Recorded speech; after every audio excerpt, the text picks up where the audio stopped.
up in front of all of you, I would forget what I want to say because I'm looking at all of the people who I love the most, which is amazing. And thank you all so much.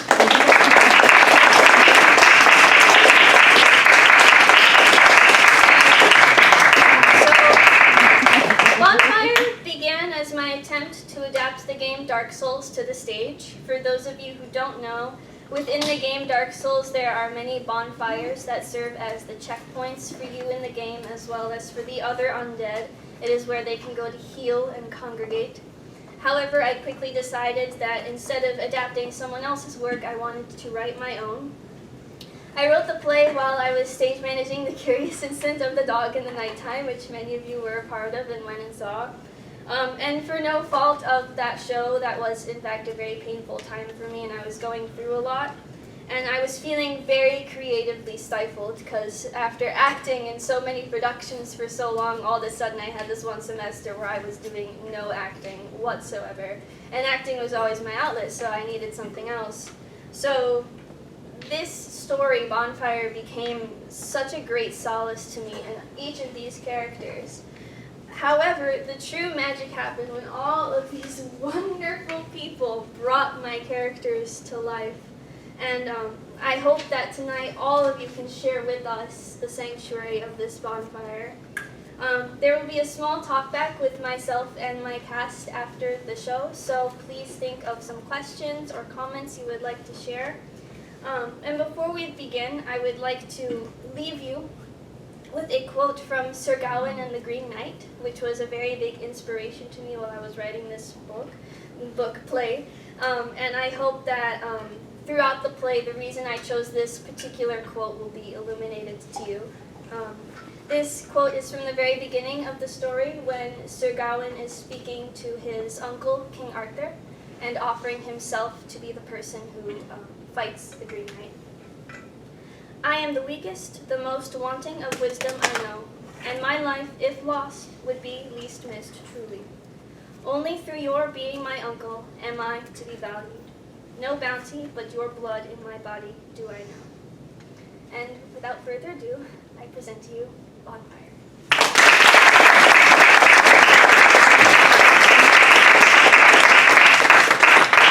Actors, remember to stand when you're speaking. Alright. Act 1. Germaine enters in front of a dying bonfire. This world was once bright and warm, covered in lush meadows and vibrant towering mountains. The sun shone rays of gold onto lakes and rivers of crystal. The race of men enjoyed a time of prosperity, most of them at least. Of course, it's not to say that the slaughter of heretics was not prevalent in the dungeons and castles of those most powerful. However, after 1,000 years of the reign of sunlight, an old poison has found its way back into the air, the cold. Those of the race of men are stripped of their warmth and life. If the cold does not freeze their hearts completely, it drives them into a deep madness. Perhaps what the race of men have found most distressing is the utter lack of births. Too many people have given birth to still children. The cold, it seeps into the bellies of those capable of giving birth and poisons them from the inside. With no new children to carry on their legacy, mankind continues to dwindle. Meanwhile, the fauna of the world are crawling into their homes to begin a hibernation that will usher in a new age of peace. Peace not seen in this world for almost 1,000 years. With their food disappearing and the very air a source of death and dismay, the men of this world have made an honorable attempt to prolong their lives. The bonfires. Dotted through the tundra, the bonfires are a place of sanctuary and warmth for the struggling survivors still cutting through the cold. Unfortunately for them, unless their heart is truly burning, they have no hope of surviving the tundra. Germaine exits. Haim enters. He walks past the small, crackling embers of the fire. He does a double take, noticing them. Scrambling, he gathers bits of wood from the surrounding area and piles them on the fire. He blows on it and pushes the wood around, trying to make them catch. Eventually they do, and a small fire begins to grow. Well, hello there, adventurer. Cosmo enters and approaches the bonfire. That's a nice fire you have there. Thank you. I'm Cosmo, cleric. I am called Haim. Hey, a pleasure to make your acquaintance. I'm guided by our mother Morgan. Her light has taken me to your fire. Is that so? Indeed, my purpose is to spread the bounty and love of Morgan throughout these wintry lands, cultivating the warmth she and her son have given to us. A noble cause. I'm glad you think so. Cosmo and Haim sit for a beat. Cosmo looks up and drinks in the sky. Beautiful sky today. Look, Cosmo touches Haim's shoulder and gestures outward. the yellow cracks in the clouds. Isn't it so wonderful how the colors of gold and gray go together? There's a day not unlike this one that our mother Morgan came to these lands. Tell me, Adventurer Haim, are you familiar with the story of our all-mother's arrival? There's a beat. Vaguely. Cosmo excitedly rubs his hands together. Wonderful. I shall regale you with. Drums. The tale of Morgan, our mother. The world began, a face in the cosmos, barely breathing, cold, dark, outcast by gray clouds, protecting the young spirit within. Then a golden wound opened in the sky, and Morgan bled from the cosmos onto our world. Her first breath cleared the skies, allowing the sun to kiss our world for the first time. Her fingers like spiders sowed thousands of seeds for our forests and meadows. Her hooves smashed the grounds into rocks, forming our mountains and canyons. And with this new, breathing world, she found peace. The world's spirit appeared as an apparition before her. A young woman with hair like the wind, and face blue like a winter sky, She named the child Shannon. and dubbed her Princess of Winter. Morgan reached to the moon from whence she came. And using the sunlight created her son, Prince Rallis. She offered the young prince to Shannon as a conjoining of the cosmos and earth. Their passion for each other burned and birthed a desire to create. Rallis' warmth vitalized the land, It was as if he was sunlight itself. and from his warmth he created us. And into us, he poured his passion, his wisdom, and his ambition. In response, Princess Shannon created fauna. Wolves, bears, fish, birds. And for many years, men and fauna lived peacefully Separate yet together under the sky. until men discovered the taste of flesh, A slaughtered deer, An intoxicating stench. blood, Meat. death. devoured. And it was only the first of many. Prince Shannon was terrified. She pleaded with Rallis to stop his creations from devouring her own, but he refused. Shannon turned to Morgan for help. But when her gentle mother looked into her eyes, She saw the beginnings of a festering madness, The cold. so Morgan refused to help. Aside from a parting gift, a promise that the spirits of fauna would always be returned to the earth, returned to Shannon after their death. So man and fauna warred. fauna were no match for men's technology and hunger. Hunters slaughtered their prey, and man's teeth consumed their flesh. Shannon pleaded with Rallis one last time. But the love that had burned between them had been extinguished long ago.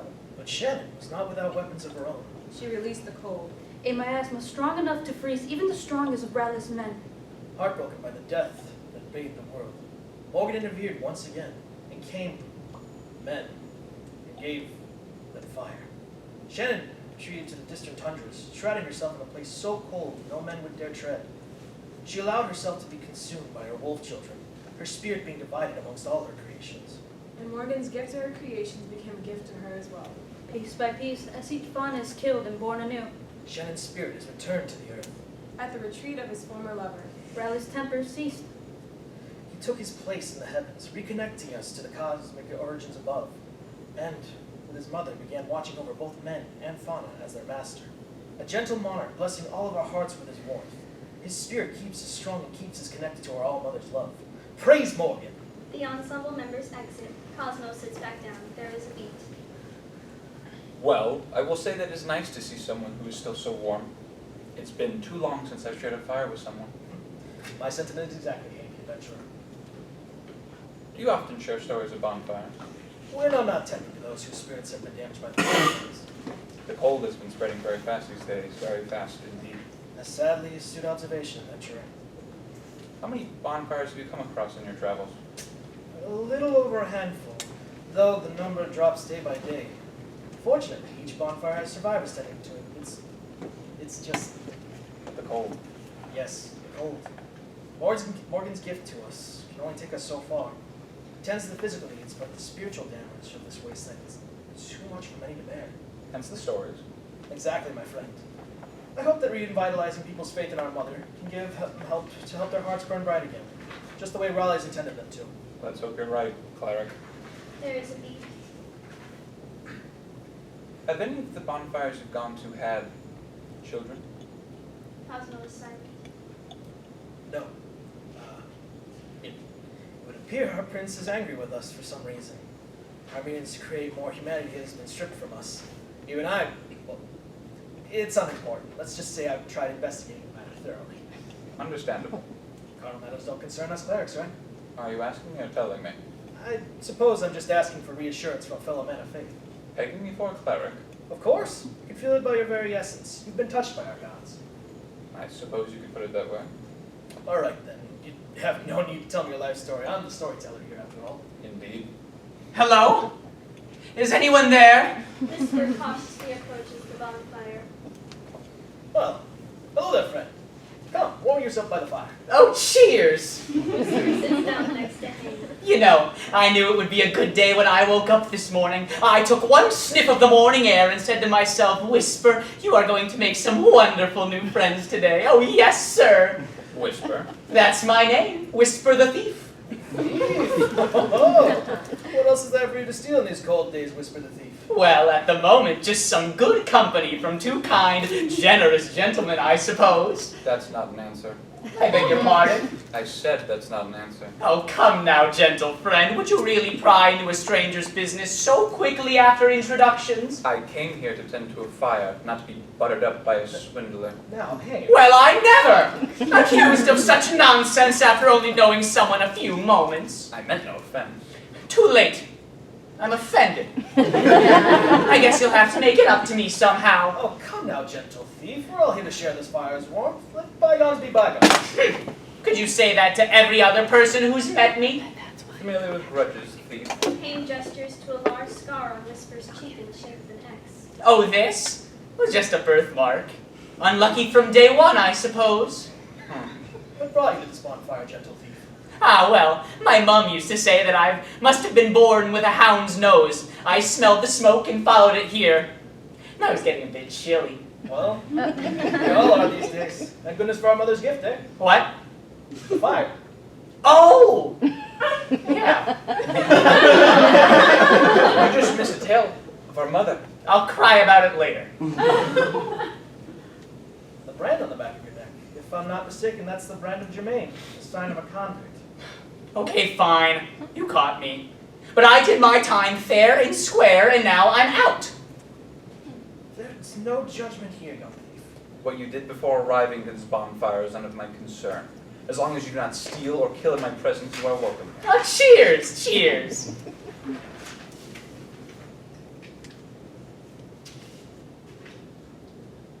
Who is Germaine? Ah, a story for another time, babe. I don't know you well enough, but maybe this will get me to know you better. Cosmo hands Haim a small pouch. Inside are 3 dice. I didn't peg you for a gambler. Ah, no. I'm not, if I'm never not around, but you wish for my company, throw one of these onto the fire. A beacon of light will shoot in the sky, and I will be summoned to your side. Thank you, Cosmo. If someone with a grudge shows up and slices my guts out, you'll be the first to know. I will not tolerate violence at the bonfire. For you or to you, or anyone for that matter. Well, that's reassuring. I admire your ideals, Haim. Many bonfire keepers have said the same thing, but very few are able to keep their word. Too many times the embers of bonfires are stained with the blood of those maddened by the cold. It's strange how a place meant for safety and rejuvenation can cause so many to act like animals. In my experience, people packed shoulder to shoulder rarely turns them all into friends. I suppose you would know. And what's that supposed to mean? Merely an observation. I'm not sure I like you very much. Come now, gentle thief. Everyone's on edge right now. It's that there are so few of us, so little food to share around, so little warm space to congregate in. Indeed, perhaps your experience in prison makes you better equipped to deal with the hardships of these times than most, thief. Well, now who's buttering up who? The 3 are startled by a large beacon rising in the sky. Ah, it would appear I'm being summoned. Going so soon? I'm afraid so. Usually when I'm summoned, I arrive at the scene to find someone on the verge of going cold. A cleric on the battlefield. It certainly feels that way sometimes. It was a pleasure to make your acquaintance, Haim. I hope to be able to visit you again soon. The feeling is mutual. And as you will, as you as well, gentle thief. Yeah.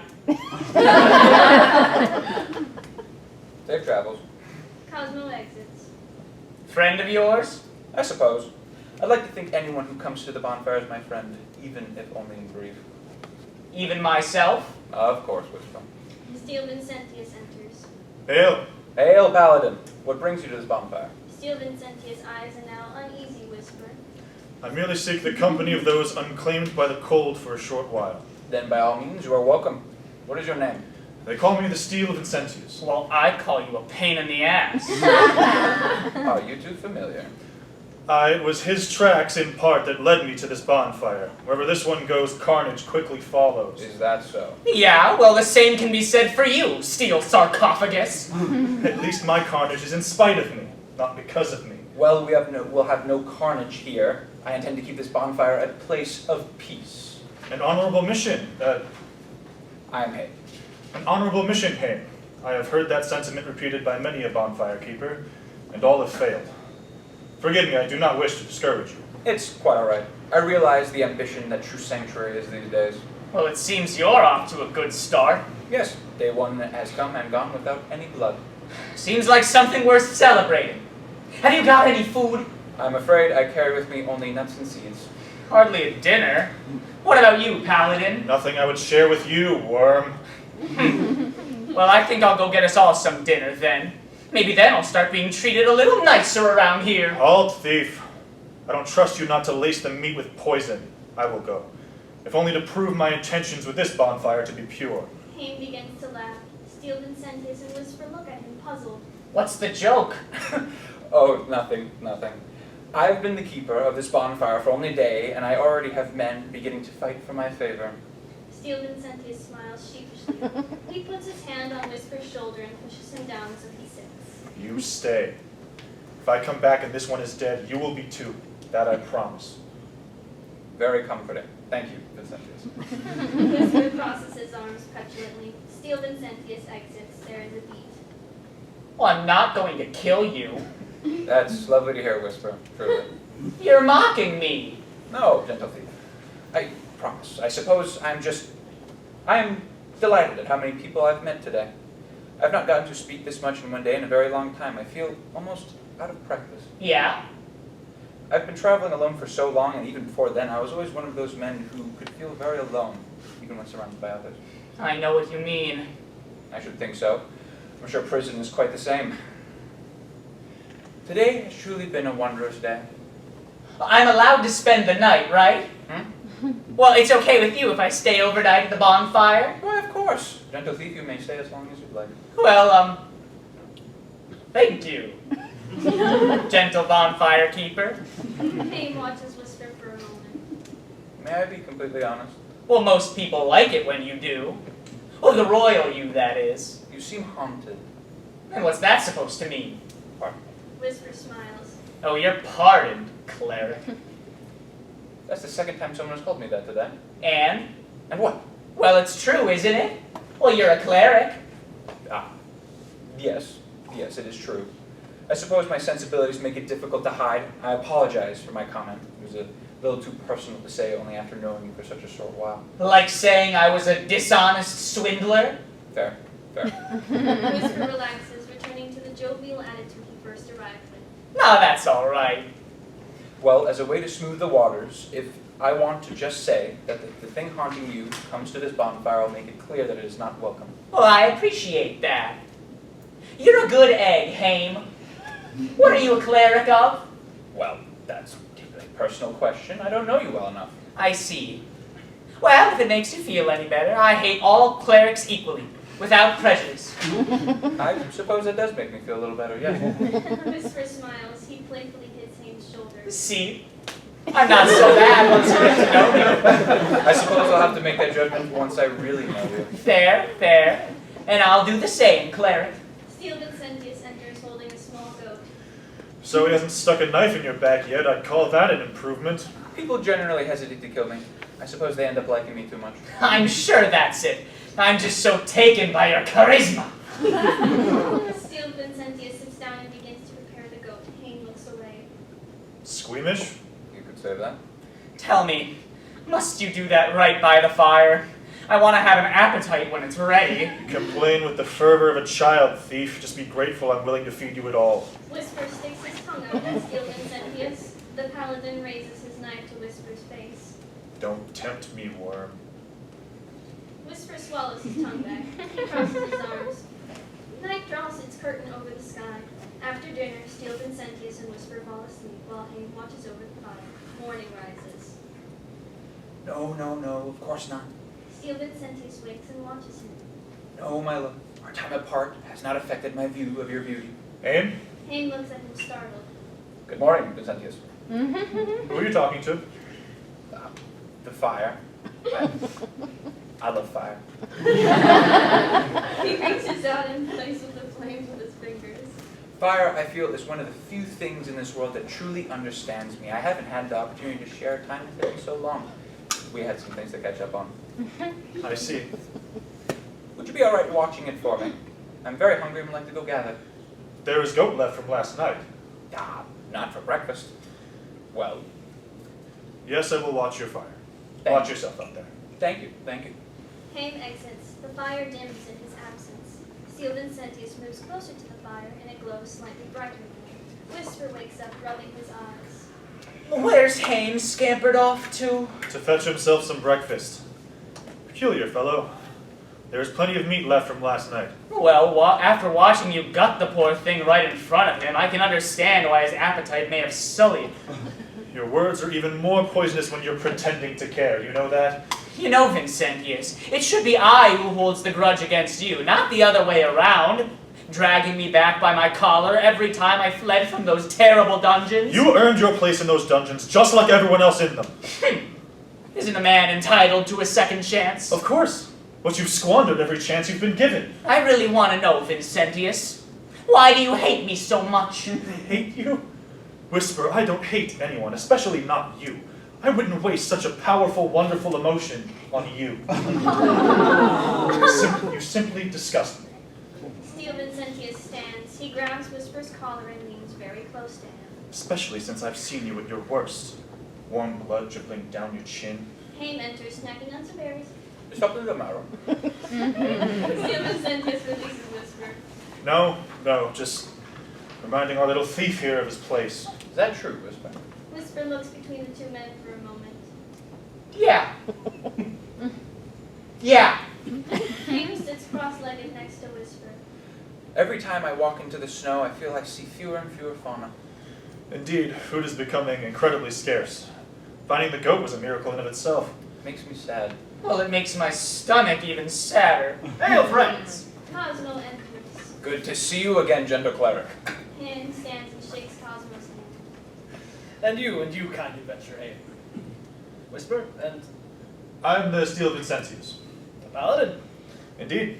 Tell me, paladin, have you lived up to your name? Can anyone in these the end of times? Very fair. If it's all right, may I share the bonfire for a moment? Of course, Cosmo. You're always welcome here. How are your travels? You're fine. With Morgan's guidance, I'm doing my best to spread hope and love amongst those who are hopeless. What of the summons yesterday? Someone was going cold and wanted me at their side to ensure they did not do anything that would cause Rallis to revoke his love. And Cosmo looks down silently. It was difficult, but I believe they're in Morgan's warm embrace now. I suppose to some that is a comfort. Indeed. Steel, Vincentius sits. As he does, Haim notices a small, peculiar talisman that the paladin is wearing. that's an interesting talisman you have, Paladin. Why, if I'm not mistaken, that's the talisman of the emissary Adley. Who? Don't get him started. Cosmo stands up and gestures theatrically skyward downstage of the bonfire. Two ensemble members join him by his side. The tale of the abominable emissary Adley. Before the birth of man and fawn, there was the first life, Adley, born from the burning passion of Rallis and Shen. He was born half man and half fawn. Adley's loyalties were split evenly between his parents. And after the creation and man and fauna, he acted as an emissary between the gods and our world. He enjoyed the pleasures and passion of man, And the freedom of fauna. and he was well beloved by all whom he graced with his presence. But Shannon feared her son would abandon his fauna nature in favor of the intellectual pursuits of man. She confronted her son. Unable to ease his mother's mind, Adderley was imprisoned in an in-between state. The body of a man with the skin and eyes of a snake. When Raleigh saw what his lover had done, He flew into a rage. He sent down a fire from the heavens, And branded his son's heart, burning. burning. Burning. Burning. Maddened by the pain, Adelaide was plowed across the earth Killing all that stood in his path. until he struck down the first deer. And mankind's taste for flesh was born into the world. Shannon mourned her children. She brought Adelaide close, and in her wintry tears, soothed his burning wounds. But Adelaide was not so quick to forgive, He spurned both of his parents. and abandoned his place at their side. A great hunt ensued to find the emissary.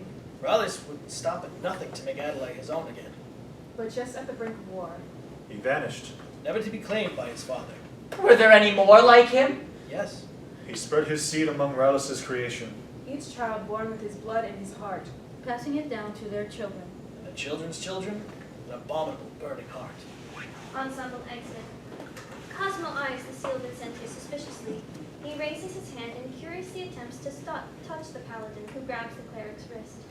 Something pique your curiosity, cleric? Dad, no, of course not. My apologies. I'm certain it's your faith in our mother that keeps you strong. As is the case with all of us still left. My faith is my business. Of course. I hope no judgment. That was not my place. I was given by Morgan. It's just that it's a very unique talisman to find here at the end of the world. There is a beacon of light. It appears I'm being summoned to another bonfire. I hope to return shortly, my friends. Goodbye, gentle cleric. Cosmo bows and exits. Yes, I love the theatrics, that one. More of a bard than a cleric. Seal Vincentius begins to polish his sword. Have many men been felled by that beautiful blade? You could say that. In whose honor? I served a lord called Oscar, but that castle was taken by the Tundra many years ago. There aren't many people worth killing still around. Well, there's you. Seal Vincentius looks sharply at Whisper. Seal those poison lips of yours, thief, lest I fulfill my promise to you. Promise. Aye, 'tis just between us two, I am afraid. I wouldn't want to embarrass our proud little Whisper. Honestly, I question why all the nobles and men all the noble men and women who have fallen victim to the cold, he's allowed to keep his warmth. Whisper stands up and stretches his arms. Well, maybe there's more to me than meets the eye. I doubt that, Worm. You are absolutely no fun.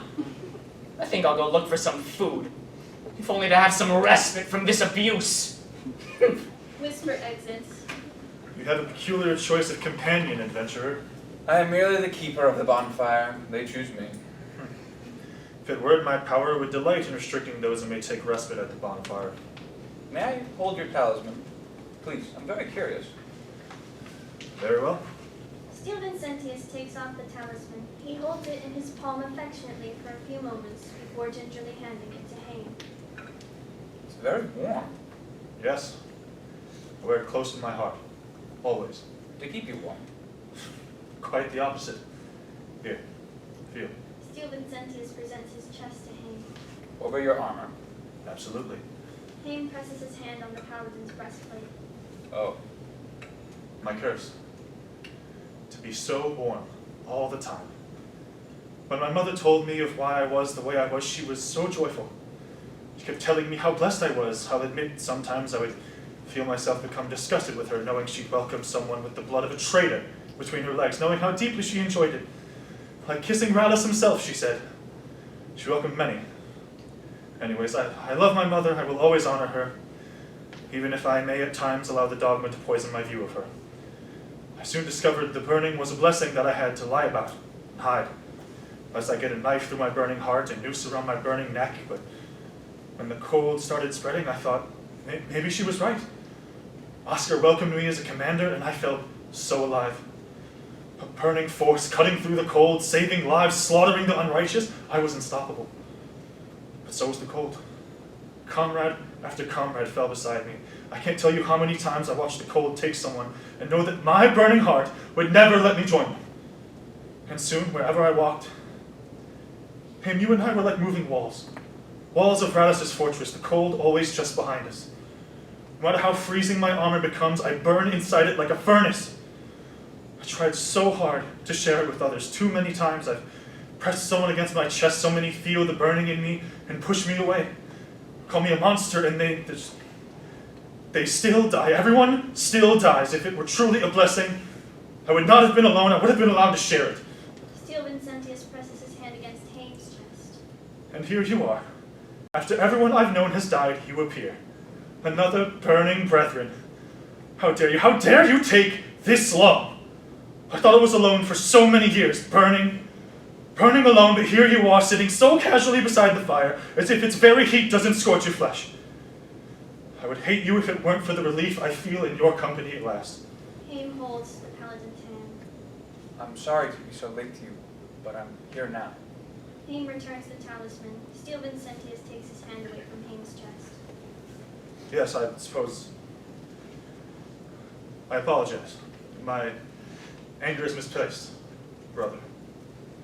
I'm back! Whisper enters holding a small dead rabbit, steals Still Vincentius, and slumps in disappointment. Ah, you're still here? Well, anyways, I caught some dinner. Thank you, Whisper. I do not wish to partake, however. Suit yourself. More for us, eh, Steel Sarcophagus? Whisper begins to whip the rabbit. Germaine enters. At his entrance, the room grows darker. As he stepped towards the fire, it seems to shrink away from him in fear. Excuse me, gentlemen. Do you mind if I rest here for a moment? Be my guest. My name is unimportant. I simply wish to rekindle my spirit by your fire. All are welcome here, so as long as you bring no violence with you. Germaine sits. Haim, Whisper, and Steel Vincentius instinctually shift away from him without knowing why. I don't believe I've met you on my travels. No, Vincentius, but I'm very familiar with your work. How do you know my name? I know everyone's name. It's a very little world. That's not an answer. Steel Vincentius stands up, hand on blade, and approaches Germaine. Whisper cuts between them. Vincentius! No! Vincentius stops in shock. Never pegged you for someone to stay between a victim and a blade. You know not what you do. The paladin hesitates for a moment, eyeing Germaine. Very well. Steel Vincentius sits back down. Germaine watches with a wry smile. Good boy, Whisper. Yes, thank you, Whisper. I wish to keep violence very far away from this bonfire. Very honorable cause, Haim. You have my full support.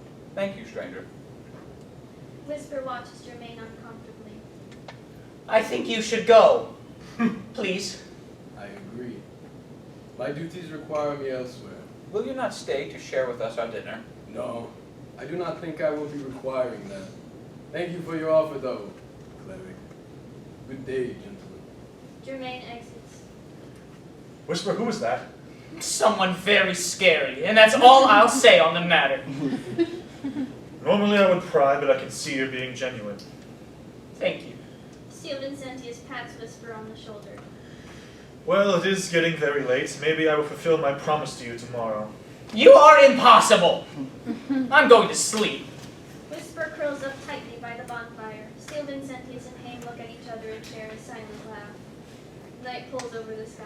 They go to sleep. An escaped convict enters, cautiously. They slowly approach the fire and warm their hands. Whisper wakes up and smiles devilishly at them. You. Whisper, You think you can just show your face around anywhere now, don't you? Whisper, please. There'll always be people who remember who you are. Whisper unsheathes his dagger. The convict starts backing away. Come on, pal, please. Oh, I've been wanting to see you squirm since the day I was thrown in that cell with you. 5 years you watched me get pushed around and stamped on like a worm. Holding me down while they did this to me. Whisper gestures to the scar on his cheek. Whisper, that was so long. Long ago? It was so long ago, maybe for you. But you don't have to see it in your reflection. Do you know how awful it is, barely being able to bring yourself to look at your own face? Whisper, I'm sorry. Oh, mate, for your sake, I really wish that I believed you right now. Then believe me, Whisper. It's been tough since we got out of Oscar's dungeon. I promise, whatever grudge you have against me, well, the world has taken revenge for you. Oh? Look around you. There are so few people left. People stealing warmth from others just to keep alive. The bodies I've seen out there. Oh yes, terrible, terrible. Whisper lets the blade hang by his side. The convict relaxes for a moment. Please believe me that I'm sorry, Whisper. Oscar's dungeon were a dark place, and us comics, well, we do what we must to survive, okay? I mean, maybe it was a good thing that we were there. Maybe it prepared us for this. I suppose I see your point. The vastness of the tundra is almost as suffocating as our cell. Yeah. You know, I am reminded of a hilarious time where you lied to the guard, saying that I slit the throat of this other boy, when actually it was the last in the next cell you were cozying up to. Isn't that funny? And they believed it, because the boy always wanted me to, wash his hair for him, late at night, in his cell, just the two of us. So, of course, I had so many opportunities. It's a shame. I ran into that lass not so long ago, and, well... Whisper takes out a piece of meat inclined to be a heart from his pocket, still warm, covered in blood. He eats it. Her warmth lasted me a long time. The convict looks in horror. The horror turns to anger. You disgusting wretch! This is why I have all the others! Because you're evil! Whisper, you're evil and the world hates you! Whisper grabs the convict by their neck and brings their face very close to his. Do you know what this is? Whisper displays a smear along the blade of his dagger. It's a beautiful little poison from the ice flower plant. I love it. Did you know a little dribble of this into the bloodstream is fatal? The best part, you never know when it will act. Could be a day, a week, a few weeks, a month, but it's always there, slowly creeping into your heart, freezing you from the inside out, until one day your heart just stops. Isn't that fun? What are you going to do? Something I've been dreaming about for years. I'm going to poison you, and after you die, I am going to track you down, cut out your heart, and take your warmth for my own. So take this as being forgiven for everything you've done to me. Now you'll be taken by Germaine with a clean spirit. Whisper covers their mouth and slices an X into their cheek. Now, run. Ensemble 2 holds their cheek as it begins to bleed. Runs, exits. Whisper stands, holding the knife to his side. Germaine enters. The bonfire shrinks. Whisper refuses to look at him. Another one. Stealer. Yes, it was a tiny lie. No one ever lasts a month with ice flower poison. Of course. Germaine goes to leave, then turns to face Whisper. I'll be seeing you soon. What? Germaine presses his hand against Whisper's chest. Whisper shudders and begins to cry uncontrollably. You're almost cold. Germaine exits. Still Vincentius wakes up and notices the knife. You bloody maggot! Haim wakes up. Still Vincentius unsheathes his sword and approaches Whisper. Whisper wipes the tears from his face. Halt! This will not be a place for violence. You should say that to this one! Still Vincentius pokes Whisper in the chest with the tip of his sword. Whisper. Whisper brings up his blade and pushes Steel Vincentius' sword away. Blood from the convict smears onto the clean sword. You dare! Steel Vincentius swings his sword at Whisper, but Haim blocks it with his own. Fool, you dare stand between a paladin and his mark! I will have no murders at my bonfire. Your bonfire. Yes. Steel Vincentius lowers his sword.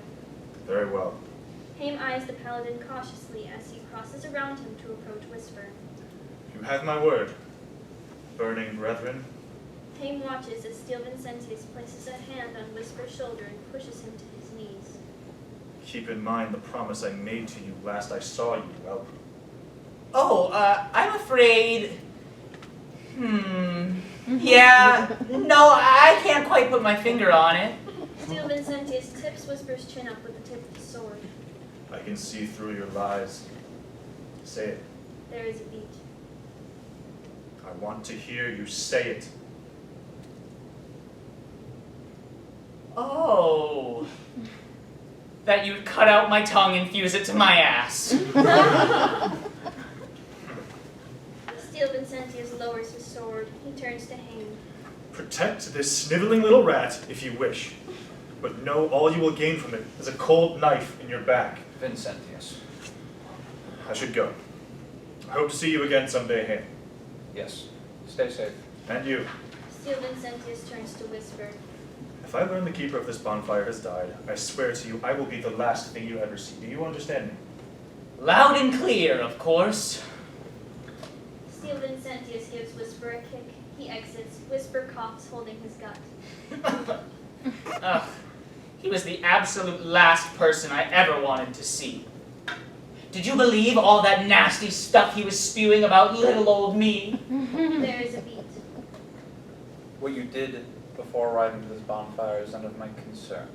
Whisper stares at him. What? Whisper's demeanor changes from friendly and harmless to something more sinister.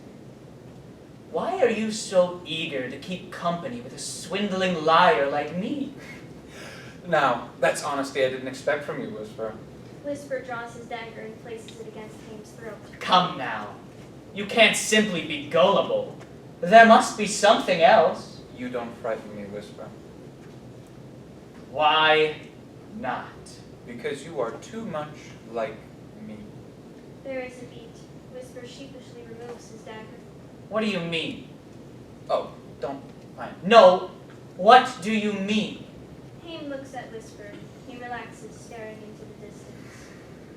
Well, I was, a cleric of Shannon, along with my mother. Oh. Oh! Is it true? Is it true that you're all vegetarians and carnal maniacs? I suppose those are accurate descriptions. You really don't eat meat? No, I, as all who follow Shannon, live off the fruits and grains that Morgan created for us. Wow. As for the carnal matter, it is true that clerics of Shannon engage in activities that may seem unsavory to the more prudish amongst men. I love it when dirty little rumors are true. And tell me, Haim, do you participate in these matters? Yes. Many men, women, anyone in between has been welcome to my bed, but there are rituals and rules to be followed to ensure that animalistic throes of passion do not result in offspring. As you can imagine, continuing the reign of Rallis' creation is something that all clerics of Shannon strive to avoid. Somewhere along the line, my mother either disobeyed or made a mistake. And when she realized what had happened, she was too afraid to stop it. And of course, my father, well, his heart burned as bright as the sun. And through his veins coursed the blood of our emissary Adelaide. Due to the taboo nature of the condition, it's been never ascribed a medical name, but those of us afflicted with it call it the burning. Here, feel. Haim grabs Whisper's hand and places it on his chest. Hot as those coals in that fire, perhaps hotter. The very thing my mother tried to extinguish from herself grew strong within me. Do you understand how hard it is for clerics of Shannon to look at each other, knowing that Rallis' warmth lives in all of us? Sometimes even the mirror is an enemy. But when a child heart burns as bright as the sun, well, I was a pariah. No place for me amongst the followers of Rallis for my abominable blood, no place amongst the followers of Shannon for my burning heart. Love was the only thing that saved me. And in her sin, my mother loved me to death. She wanted me to be as close to Shannon as possible, so we made a journey to her tundra. But the journey did not last as long as we anticipated. Places we remember being green and warm now were white with snow. It was then that we realized her cold was spreading. It was incredible to watch, like a long white curtain being pulled over the world. Men of Rallis beginning to freeze from the inside, their warmth taken from them. One day I woke up and found my mother had given her warmth up willingly. She looked so peaceful. I looked at her for longer than I ever had before, without fear of her warmth in her heart staring back at me. I wanted so desperately for Princess Shannon to grant me that same sanctuary. I piled snow atop my body, praying for her over and over again, but my burning remained. My tears froze on the side of my face, but my heart remained hot. Sometimes the heat is too much to bear. Even being so close to this bonfire, Anyways, I decided that if the world refuses to let me die, then I should probably listen. So, I gathered my belongings and began traveling. It was strange. I felt as though the entire path I traveled, I had the cold biting at my heels, as though I was its guide, a harbinger of this apocalypse. Everyone around me either died from the cold or grew mad from it, but I stayed the same.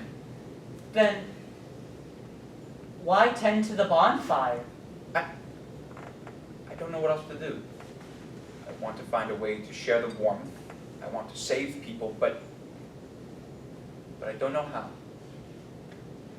Haim, So you see, Whisper, we're much more alike than you could ever know. Now sit by the fire and keep warm and be quiet.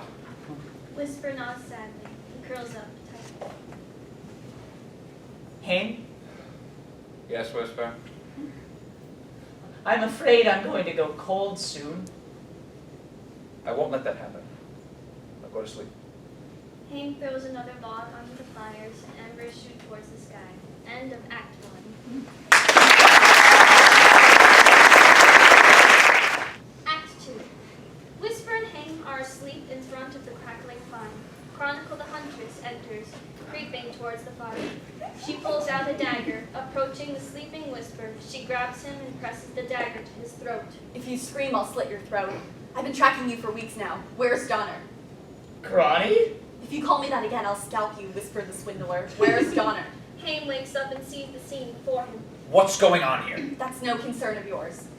I disagree. This is my bonfire. Haim draws his sword and aims it at Chronicle. I'm a pacifist by nature, but I will spill blood to protect the sanctity of this place. You'd raise your sword to defend a weasel like this? Haim looks at Whisper for a moment. Of course. Whisper smiles genuinely. Very well. Chronicle lowers her sword. What is your name, Shield Maiden? Chronicle, and I'm in search of my husband Donner. He disappeared into the tundra over a month ago now. This one traveled with us for a short time, and I'm positive he knows of Donner's location. Now, What makes you so certain? Because he's a sniveling liar who'd sell his own mother to save his hide, and Donner smelled that on him from the first day.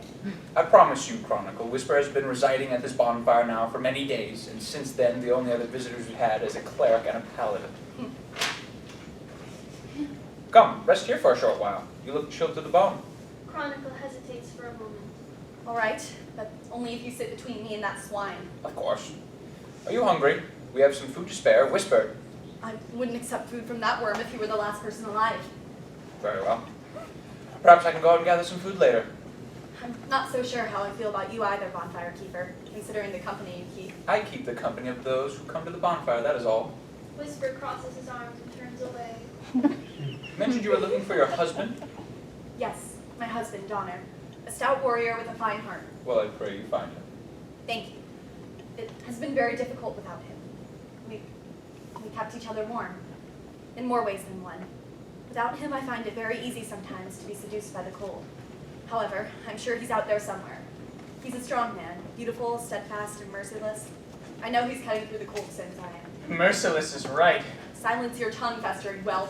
What do you mean, Whisper? Sparing all the men who provoked you unless they had a burning heart. As if you're any better. At least we work to extinguish heretical traitors from this increasingly awful world. Is that your mission in these days of ending? Mission? No. My mission is survival. That's all our mission in these times. Survival. Continuing Rallis's warmth and creation, standing in the way of Shannon's miasma, fighting it back with all we can. And killing the burning helps in this endeavor? Of course. They're to blame for this. Shannon can't bear to snuff out the blood of her traitor's son, so instead she soothes it with the cold. Except all without the burning die in the process. Maybe so. I'm certain. Cosmo enters. Ah, fine sight you are, gentle cleric. And you as well, eh? They shake hands with a brotherly love. I think you may have some insight into this interesting conversation. May I introduce Chronicle, a fine shield maiden? A pleasure to make your acquaintance at these the other times, my lady. And you are? Cosmo, the clerk of our Mother Mori. Oh. Oh, that's wonderful. I haven't met a man of Our Lady in what feels like an eternity. Well, here I stand. What is this conversation you mentioned, Haim? Chronicle has a fascinating theory on why the cold is spreading. Oh, do tell, do tell. Chronicle looks suspiciously at him. I object to being made a laughingstock to two strange men and a thieving worm. My dear lady, no one here is laughing. I'm sure any theory of why this is happening is a valid one until proven otherwise. Well, I, as my husband Donner does, believe that the cold is a direct result of the wretches called the Burning. You see, the Burning had the blood of that traitor Adelaide coursing through them, and though he betrayed our father Rallis, Princess Shannon welcomed him still with open arms. We all know that the heat is practically unbearable due to the Burning. well, I believe that the cold is spreading is her attempt to shield all the burning. Her world will be a world filled with those only of the blood of her traitor's son. Well, that certainly is an interesting theory. True. That may be, but fair maiden, don't tell me you've been slaughtering those with the burning. Only if provoked. Steal Vincentius, Accursed, but stops cold at the sight of Chronicle. She stands and immediately draws her sword. Leave this place. Chronicle. No, he's one of them. One of the abominable burning. Go, leave this bonfire. There's no sanctuary for you here. Come now, Chronicle. He may worship badly, but that doesn't mean. Donner tried besting him, but he was struck down. And this wretch, he spared him and left. Well, I'm fully prepared to finish the job my husband could not, you snake. Let him stay. Name? Leave. I will have no threatening or violence at my bonfire, shield maiden. He has no need for the heat. He'll try and seduce us and give us his burning. What? Give us the burning? He'll take us into his arms and force the blood of our traitors into us, erasing us from Rallis's favor. Honorable Seal Vincentius, is this true? Steal Vincentius remains silent. Whisper goes to him. He holds his hand out to touch Vincentius's chest tentatively. Vincentius grabs his wrist. Don't leave. Steal Vincentius looks at him for a bit. He lets the thief go and crosses to Haim. He takes off his talisman of adamant and, standing behind him, puts it on him. Haim looks up at him, and they hold hands for a moment. It was a pleasure to see you again, gentle Cleric Cosmo, but I should be going now. Steal Vincentius exits. Whisper gets far away from Chronicle.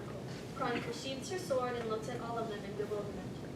Are you not going to thank me for chasing off that burning? My dear lady, I can tell what you did what you thought was right. However, it's not for me to say if it was right or not.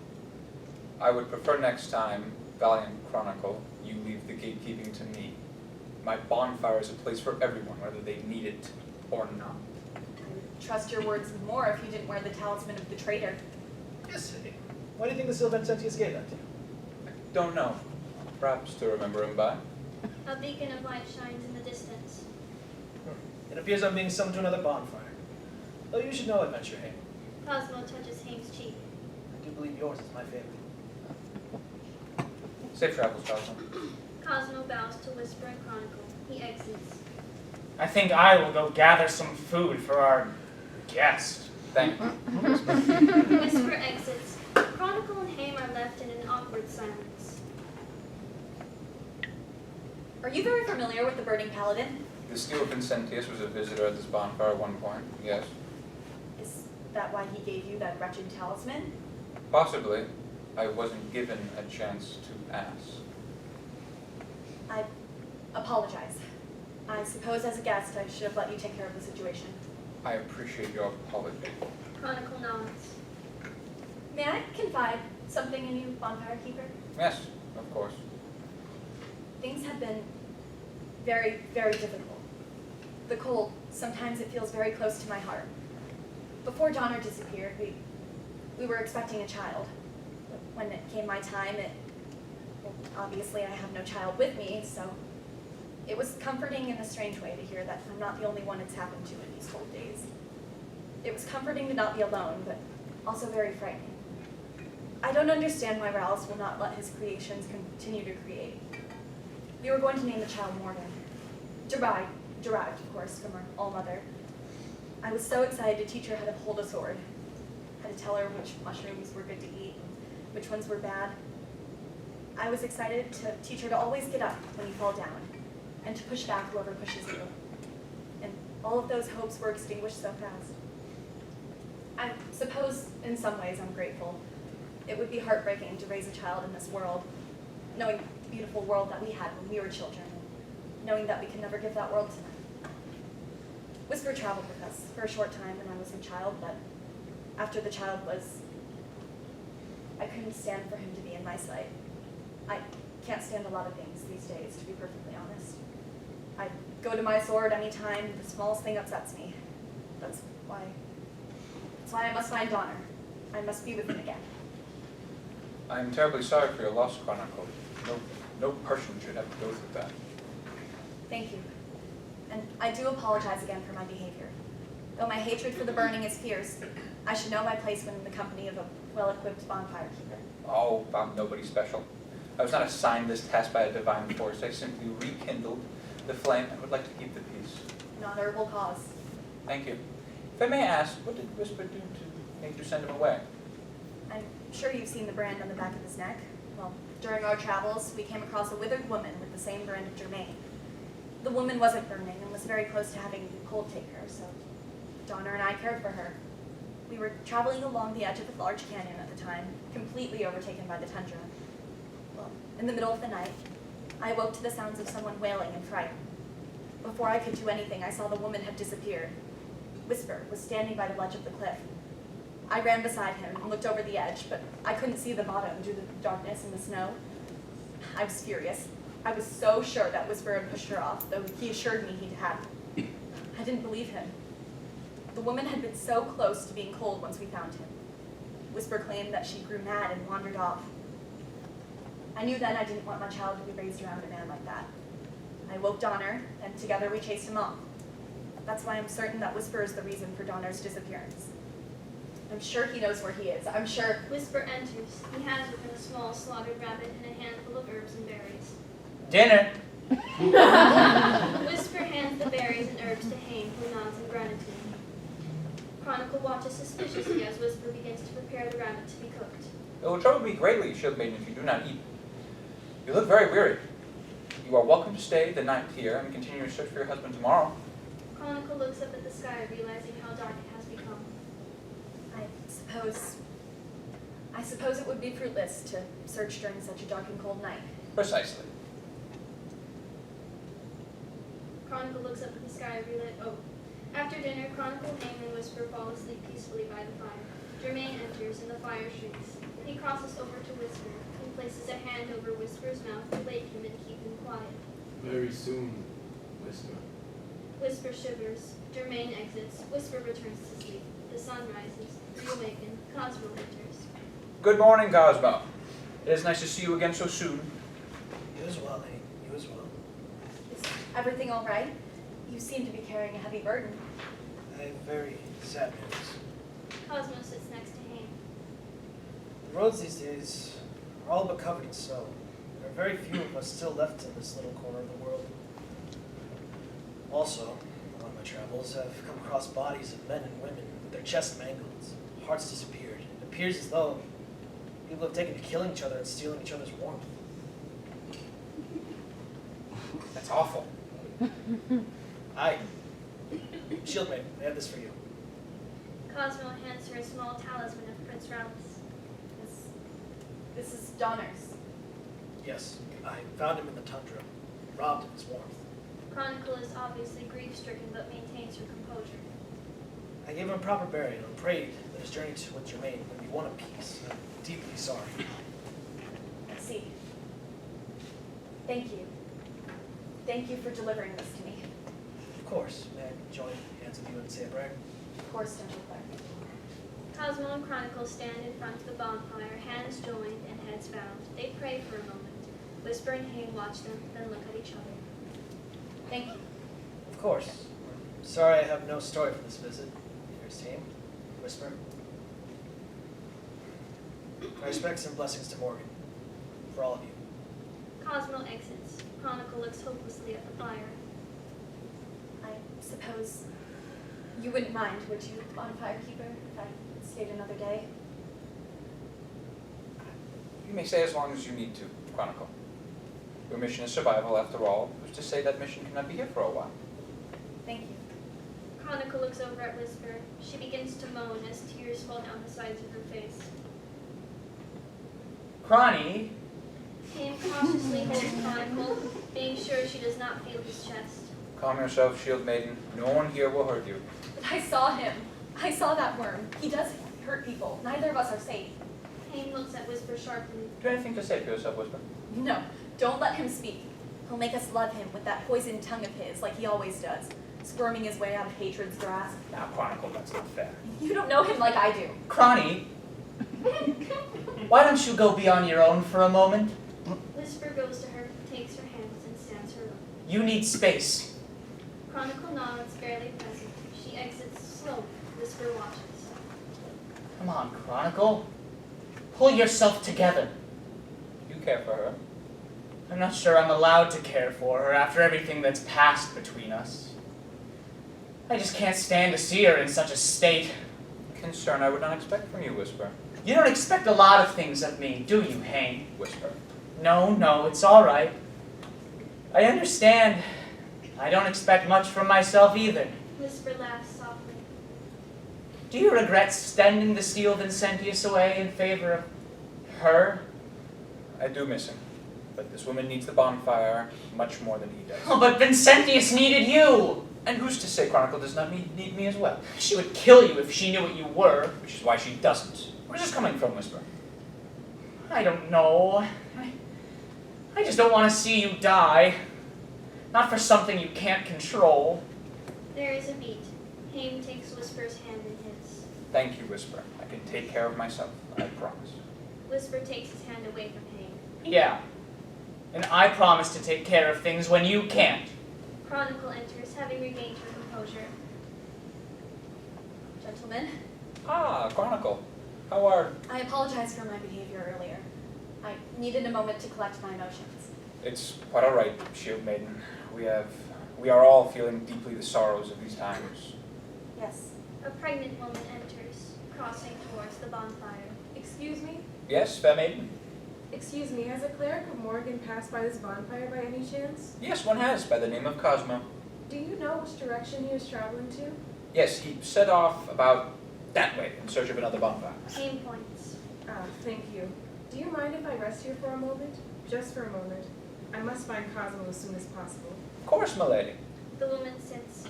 Haim, Whisper, and Chronicle observe her. Are you with child? Yes. That's why I must find Cosmo as soon as possible. Children are so rare these days. After mine, I mean, well, I thought people had stopped getting pregnant altogether. So did I. Yeah. Which is why I'm so unprepared. Is the father? I prefer not to say. To put it simply, he is gone. I'm so sorry. Thank you. May I? She hovers her hand close to the woman's belly. Of course, of course. You're not the first person to have asked. Chronicle gingerly rubs the woman's belly. She feels a small kick and abruptly takes her hand away. The woman and Chronicle share a giggle. She wanted to say hello. She? Yes, I can feel it in my heart she's a girl. That's beautiful. I'm so glad for you. Thank you. She's been keeping me warm on this journey. You said Cosmo is close? Yes, you can probably still follow the tracks in the snow. I should probably be going now. Here, Chronicle goes to Whisper's bag and retrieves some food. take this. Thank you. We wish you the best of luck. The woman exits. A child. What a great beacon of hope that woman is. Yes. I hope her mother watches closely over her. Indeed. My, has the day gone by that fast? It's a very beautiful sunset. Yes. I think I shall go gather some more food before the light's clearly gone. Will you watch the bonfire while I'm away? Yes, of course. Haim exits. Chronicle watches the fire dim slightly in his absence. Why don't you go to sleep, Chronicle? Don't you dare tell me what I'm to do. All right. I don't mind watching the fire is all. He asked me. All right. Chronicle gathers herself. Apologies. I probably should go to sleep, shouldn't I? It wouldn't hurt. All right, I'll just lie down then. Chronicle goes to sleep. A spotlight illuminates only her as the world around her fades to darkness. Whisper exits. Chronicle awakens into her nightmare. Donner? Germaine enters. Forgetting your own husband's face? Tis, Chronicle. Tis. Germaine helps Chronicle stand and begins to waltz with her. You're not Donner. I can be, my dear. Whisper enters behind them. Chronicle, darling. Chronicle stops dancing with Germaine. She turns around. Oh, come now, darling. Don't recognize your own husband? Chronicle hugs him, confused. Donner, you feel so strange. Steel Vincentius enters. He cuts down Whisper with his sword. Chronicle screams. She draws her own sword and they duel. Could I be your husband? No, you're the wretched burning. She looks at Whisper on the ground, who is unscathed by Steel Vincentius' attack. And you're the thief. She turns around to Germaine. And you. Germaine kisses her. I am your husband. No. Haim enters. Haim enters. Get a hold of yourself, Chronicle. Who are you? Are you Donner? She reaches out to him. The following voices overlap. Why are you so warm? Where is my husband? Chronicle. Chronicle. Chronicle. Chronicle falls to her knees with her hands over her ears. The cacophony of their voices comes to a sudden end. She falls under her side. They all exit. The spotlight illuminates only her once more. The world fades to black. As the lights come up, Haim is asleep next to the bonfire. Whisper is awake with Germaine sitting next to him. Chronicle wakes up in a sweat. Donner? She looks and sees Germaine sitting at the bonfire. Whisper stares into the flame. She sits up and sits next to Germaine, not looking at her. Do you see him too? Yes. Germaine reaches out and puts his arms around the terrified Whisper and Chronicle. A fine night. Germaine smiles wickedly. They sit there for a moment. Germaine exits, stifling a laugh. Whisper and Chronicle fall asleep. The sun rises, and Haim wakes up. Steel Vincentius enters. What are you doing here, friend? If she waits and sees you... Your own kind are no longer welcome at this bonfire? No, it's not that. It's no matter. Steel Vincentius holds the talisman of Adelaide for a moment, forcing him to bend forward slightly. You can't hide what you are, Haim. You can't hide that he's a part of you. Haim snatches the talisman in his hands and turns away from Steel Vincentius. I can do as I please. My brother, Steel Vincentius presses his hand against Haim's chest. please. He looks at Whisper. I'm relieved to see he hasn't killed you yet. There is a beat. It is not him I am worried about. Indeed, while Whisper may kill any and all without prejudice, Chronicle kills a select few with extreme prejudice, which is perhaps even more dangerous. She frightens me, but also there's something about her that makes me so deeply sad. She's been through a lot, as of all of us in these end of days. Haim has stopped listening as he is now watching Whisper peacefully slumber. May I be honest with you? Of course. If Whisper if he ever tried to hurt me, I don't know if even the burning could keep me from going cold. Do you really feel such affection for him? Haim kneels down and strokes the fire as though it were a pet. I think I do, unfortunately. I'm sorry for you. Me too. I think I should go. Wait, No, Haim takes off the talisman and hands it bashfully to Steel Vincentius. no, you keep it. I think you need his guidance more than I. I miss you. Not you, Haim. Stay safe, but don't let your heart be louder than your mind. Yes? Steel Vincentius exits. Haim sits down by the fire and speaks with it. I know. I feel like it was a mistake too. Chronicle and Whisper wake up, obviously not well rested. Chronicle fumbles toward the bag but sees that it is empty. Is there any more food? I have some berries if you'd like. Suppose that'll do. She holds her head as though in great pain. Haim hands her the berries. Rough night? No, I'm fine. That's good to hear. And you, Whisper? Same old, same old. Splendid. Haim watches the two for a moment. I don't know about you both, but my spirit could use some rejuvenation. I have the means to brew some tea if that sounds all right. Tea would be very nice, I think. Haim scoops some snow into a small pot and places pine needles and herbs in them. He places it over the fire to brew the tea. Pine needles? Yes, they are rich in wondrous qualities. Haim pours the tea into some cups and passes them to Whisper and Chronicle. Are you a cleric? Of sorts. They drink their tea. Chronicle stares at Haim. She reaches over to touch his chest, but he grabs her wrist. It's rude to touch people without their permission. Chronicle eyes him suspiciously. Yes. Chronicle moves away from him. Haim sips his tea. Say, have either of you heard the story of Leonard the Wolf? Is that a children's story? Yes, I suppose so, but it always makes me happy. Tell it. The ensemble members enter, but more casually than they would with Cosmo. They sit by Haim. The Tale of Leonard the Wolf, the first cleric. Before the war between men and fauna, there was a wolf by the name of Leonard. A majestic creature with fur as white as Shannon's snow. And a heart that burned with the love she felt for Rowless. Leonard's presence was a great sign of fortune for both men and fauna alike. Every creature felt an aura of protection in his presence. And his howl inspired those who were downtrodden. But Leonard desired more than that. He desired something higher, something deeper. He desired the the cosmos cosmos and itself. cosmos itself. Of course, at this time, Rowless and Shannon were wrapped tightly in each other's arms. They say their love was the sun. And moon. And the sky itself. So Leonard climbed to the highest mountain he could. He took a deep, mighty breath. And howled. Ooh! Whisper and Chronicle laughed at Haim's howl. What he probably sounded like. Anyways, he howled a mighty howl, so passionate and fierce that Shannon and Rallis came down to him. Shannon asked the gentle creature what he desired. And he told her he desired the power of gods to heal and care for the creature of earth. So Rallis reached deep into the cosmos. And from the stars, he pulled magic itself. They gave Leonard the power to heal. To create. To love as fiercely as they could. He brought the cosmos closer to us and shared his magic with all who would listen, men and fauna alike. The ensemble exit. Haim sits for a moment, now also melancholy. I really did always love that story, even though, well, I'm not even sure it's true. I'm sure it may be.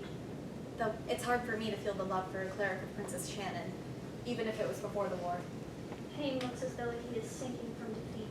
Well, what's wrong, Haim? I suppose. Haim looks uneasily at Chronicle. Never mind. I think I should just like to be on my own for a moment. Are you all right? Yes, gentle shield maiden, thank you. I shall be gone for only a little while. Please keep the fire safe in my absence. Haim exits. Chronicle watches the fire as it dims slightly. Did you see that? See what? The fire. It dimmed after you left. Isn't that odd? I suppose I never noticed. Oh, don't give me that. You notice everything. Well, you flatter me, Chronicle, truly. There is a moment of awkward silence. There's something I've always been curious about you. You think about me? Oh, silence that poison mouth of yours. Yes, I think of you. Well, what would you like to know? I'm an open book to you, Chrony. I've always wondered how a sniveling whelp like you was able to survive in Oscar's dungeons. Well, through my quick wits and unflinching charisma, of course. Yes, your unflinching charisma that earned you that scar on your cheek. Whisper instinctively touches his scar. Okay, fine, but you're going to laugh. Probably, yes. I'm very, very good at cutting hair. Combing, braiding, washing, all that kind of stuff. You're serious. Yes, Chronicle bursts into laughter. After a moment, Whisper joins her. I can show you if you'd like. You know, this I really do have to see. Chronicle takes off her helmet. Whisper goes to her and brushes her hair with his fingers. He begins to gently braid it. Did Donner know this about you? No. No one outside of Oscar's dungeon knows this about me. Well, I can't promise I won't keep it a secret. Oh no! My vicious reputation. Seven people left in the world will know that you're a hairbrushing pansy. The horror! Chronicle laughs again. There is a beat. It's moments like this I forget why I hate you so much. Whisper looks at her, wanting to say something, but remains silent. Then I think of all the people that you've probably killed and who've gone cold because of you, and it all comes back to me. Whisper ties off the braid. Done. Chronicle strokes the braid. Haim enters and the fire grows once again. I am pleased to see no violence occurred while I was away. I wouldn't be so sure. Well, I wouldn't recommend going out hunting anymore. Most animals have taken to hiding in their homes. I saw none on my walk. Well, what shall we eat then? I still have some herbs and berries left in my bag. I suppose we'll just have to make do. Oh, what I wouldn't give for a piece of salted meat smoked over the fire. Juicy perfection. Warm loaf of bread. Or a lovely sweet pastry filled with sugar and spices. Chronicle reaches into Haim's bag and pulls out some berries. I think I will pretend that these are Lord's feast. Roast chicken, boiled potatoes, pies, the lot. That will be my dinner today. A splendid idea. Chronicle begins to eat. As she chews, she lays down thoughtlessly. Chronicle? Chronicle has fallen asleep. Peculiar. The sun has barely left midday. I think she had a nightmare. Those are all too common these times, I suppose. I'm worried for her. I believe I am too. You believe you are? Well, I don't worry for many people, Haim. It's not something I'm used to feeling. Then how do you know? Well, I look at her and something inside of me breaks. I feel such guilt. It pains me to see her in such a state, knocked so far off her high horse. Of course, I don't agree with the way she views the world, and her discriminate killing of your kind rubs me the wrong way. Her and Donner never gained anything from killing Shannon's clerics or those afflicted with the burning. It was just what they believed to be right. It was such hogwash, but when I pictured her in my mind, I see a fierce shield maiden, her hair flowing in the breeze, her blade covered in blood, strong, idealistic. And now, when I see her with my eyes, I see someone who is incredibly broken. And I feel I must have been a part of breaking her. How could you have broken her, Whisper? Whisper looks at Haim. He wants to say something, but elects not to. I'm afraid to tell you, gentle cleric. Very well. Whisper looks away. The sun has begun to set. The days are so short these days, and I am so very, very tired. Will you sleep, Whisper? Maybe later. I'm afraid to close my eyes. Very well. I think I will sleep then. Okay. Haim turns over and goes to sleep. The sky grows darker. Whisper stares at the fire as Haim and Chronicle's. Chronicle's sleep devolves into another fitful nightmare. She stirs from her slumber, sitting up. She freezes when she sees Whisper. Donner? Whisper looks at her confused. Donner? My love? She scrambles over to him. Cronny? Cronny, what are you doing? She goes to touch his face, but he swipes her away. Donner, I can't believe it's you. It's been so long, my love. Cronny, it's me, Whisper. Your old pal. The guy you hate so much. Donner's gone, remember? Chronicle begins to cry, still trying to touch Whisper, who deftly dodges her advances. Cronny, come on now. Donner, it's been so hard without you. I'm so lost and cold. Please, Cronny, I... Chronicle embraces Whisper, who allows her to hug him for a few moments. He pushes her away. Chronicle, get a hold of yourself. But my love... I'm not Donner. Your face, I killed Donner! I stole his warmth. He is gone, Chronicle. I took him from you. Chronicle sits on the ground, blubbering. Donner, why would you... Why... She looks at Whisper, taking in who he actually is. You. Cronny? Chronicle stands. While she has regained her composure, there is something sinister beneath her gaze. I told you if you ever called me that again, I would scalp you. Chronicle unsheathes her sword and approaches Whisper. Chronicle, You're what? I'm sorry. Chronicle pauses, a beat. She breaks out into hysterical laughter. The cold must have gotten to you, too. I can't believe my ears. You, Whisper the thief, Whisper the liar, Whisper the heartless whelp. You're sorry? You dare apologize to me? You aren't fit to breathe the same air as me. And you dare tell me that you're sorry? You took everything from me. She starts ripping at the braid Whisper put in her hair. I can't believe I let you touch me so intimately. And do you want to know what the truly awful thing is? I loved every second of it. Your gentle touch reminded me of Donner. I thought to myself that there was a small chance that I could have been wrong about you. I felt affection and regret. A part of me wanted to believe that there was a chance for you to be redeemed. And the whole time you knew in your heart that you'd killed. Chronicle pushes the tip of her sword against Whisper's throat, but he remains still. Alice above, I wish you were more pathetic. I wish you would avert your gaze from me. I wish I could just stamp on you like the worm you are and not feel anything. I'm sure I could find it within me. You can never start off the inevitable, Whisper. You want to know why? Because people like you are exactly why we're in this wasteland. Why Morgan and Rallis are punishing us with those wretched burning to get us to live. I saw how you spoke to the Steel Vincentius. Awful. I wouldn't be surprised if you yourself were a burning. You certainly have the eyes and the tongue of a traitorous dog. Haim stands up. Stand back, Haim. I will not let you stand between me and my revenge. Don't speak. I know what you'll say. How your bonfire isn't a place for violence. Well, how's this violence for you? This man murdered my husband and stole his warmth. He's the reason for all of this. Can't you see? Can't you see? She walks over to him and trips. Haim catches her. She feels his chest for the first time. Get off of me! She pushes Haim away. A wretched burning! Chronicle attacks him. He blocks her strike with his sword. No! Whisper wraps his arms around Chronicle and takes her down. She squirms out of his grasp, turns around, and plunges her blade into Whisper's gut. Whisper wails in pain. Haim pulls Chronicle away from Whisper. She attacks him as an animal would. He slaps her to the ground. She falls onto the fire and screams. Haim takes out his dagger and mercifully slits her throat.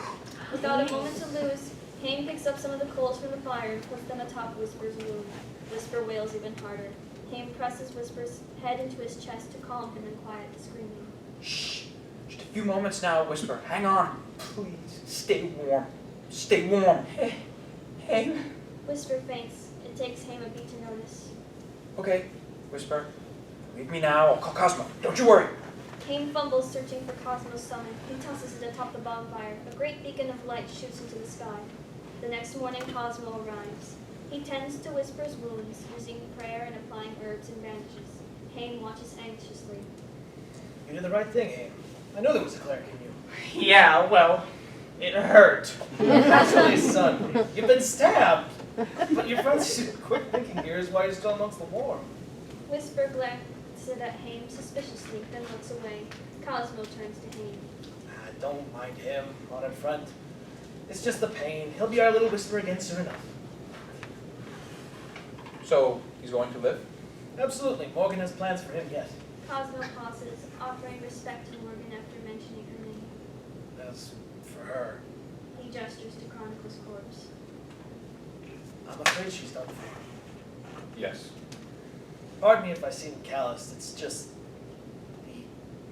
the aura of this bonfire seems peaceful again without her spirit here. She was a troubled maiden. My heart feels only sorrow for her. May I ask what happened? All I'm comfortable saying is that the cold became too much for her. Whisper shifts uncomfortably. A story I'm hearing all too often these days. There was a woman looking for you. Yes, she found me, in fact. I should be returning to her soon. Her time is almost here. Haim nods. He kneels down and puts his arms around Whisper to comfort him. Cosmo watches warmly. Seeing you two, it's reminded me of a story you once asked me to tell. Oh? Yes. Ensemble enters. The tale of Germaine the Accursed. Germaine was born of the abominable blood of Adlai. Cursed with the burning. Burning. When he learned of his lineage, however, he was overjoyed. He devoted himself to the clergy of Raleigh, hoping that one day his distant grandfather would notice him. In a show of devotion, Germaine climbed the highest mountain, At the peak, he lay under the sun, Praying. praying. praying. Raleigh spurned the young cleric. For the blood of his wretched emissary's son disgusted him. There would be no place among the gods for one but the burning heart of a traitor, Raleigh threw Germaine off the mountain. He fell from a great height. plummeting into her mother's arms. Morgan. Holding his broken body, the broken body of Germaine, Morgan summoned her son. Seeing the devotion and love in the man's heart, she commanded him to give Germaine another chance. And he made Germaine rise He took the man by his side. as a new and better son. Germaine became a hope to all men that one day they too may rise to be by Raleigh's side. But the blood of a traitor burns brightly. And Shannon would not have Rallis take the upper hand. For her wintry hatred was born, an aspect of herself. Half dove, Half woman, She seduced the new emissary. he gave her his heart. and with it, he gave her the burning. Once he realized what had happened, it was too late. Raleigh was infuriated. Never before had the burning been given to another person. It was then he realized the true nature of his son's treachery, A disease. A sickness, and it was spreading. Germaine pleaded with Rallis. but it was Morgan who showed him mercy. Morgan clothed him in a cloak made from the night sky.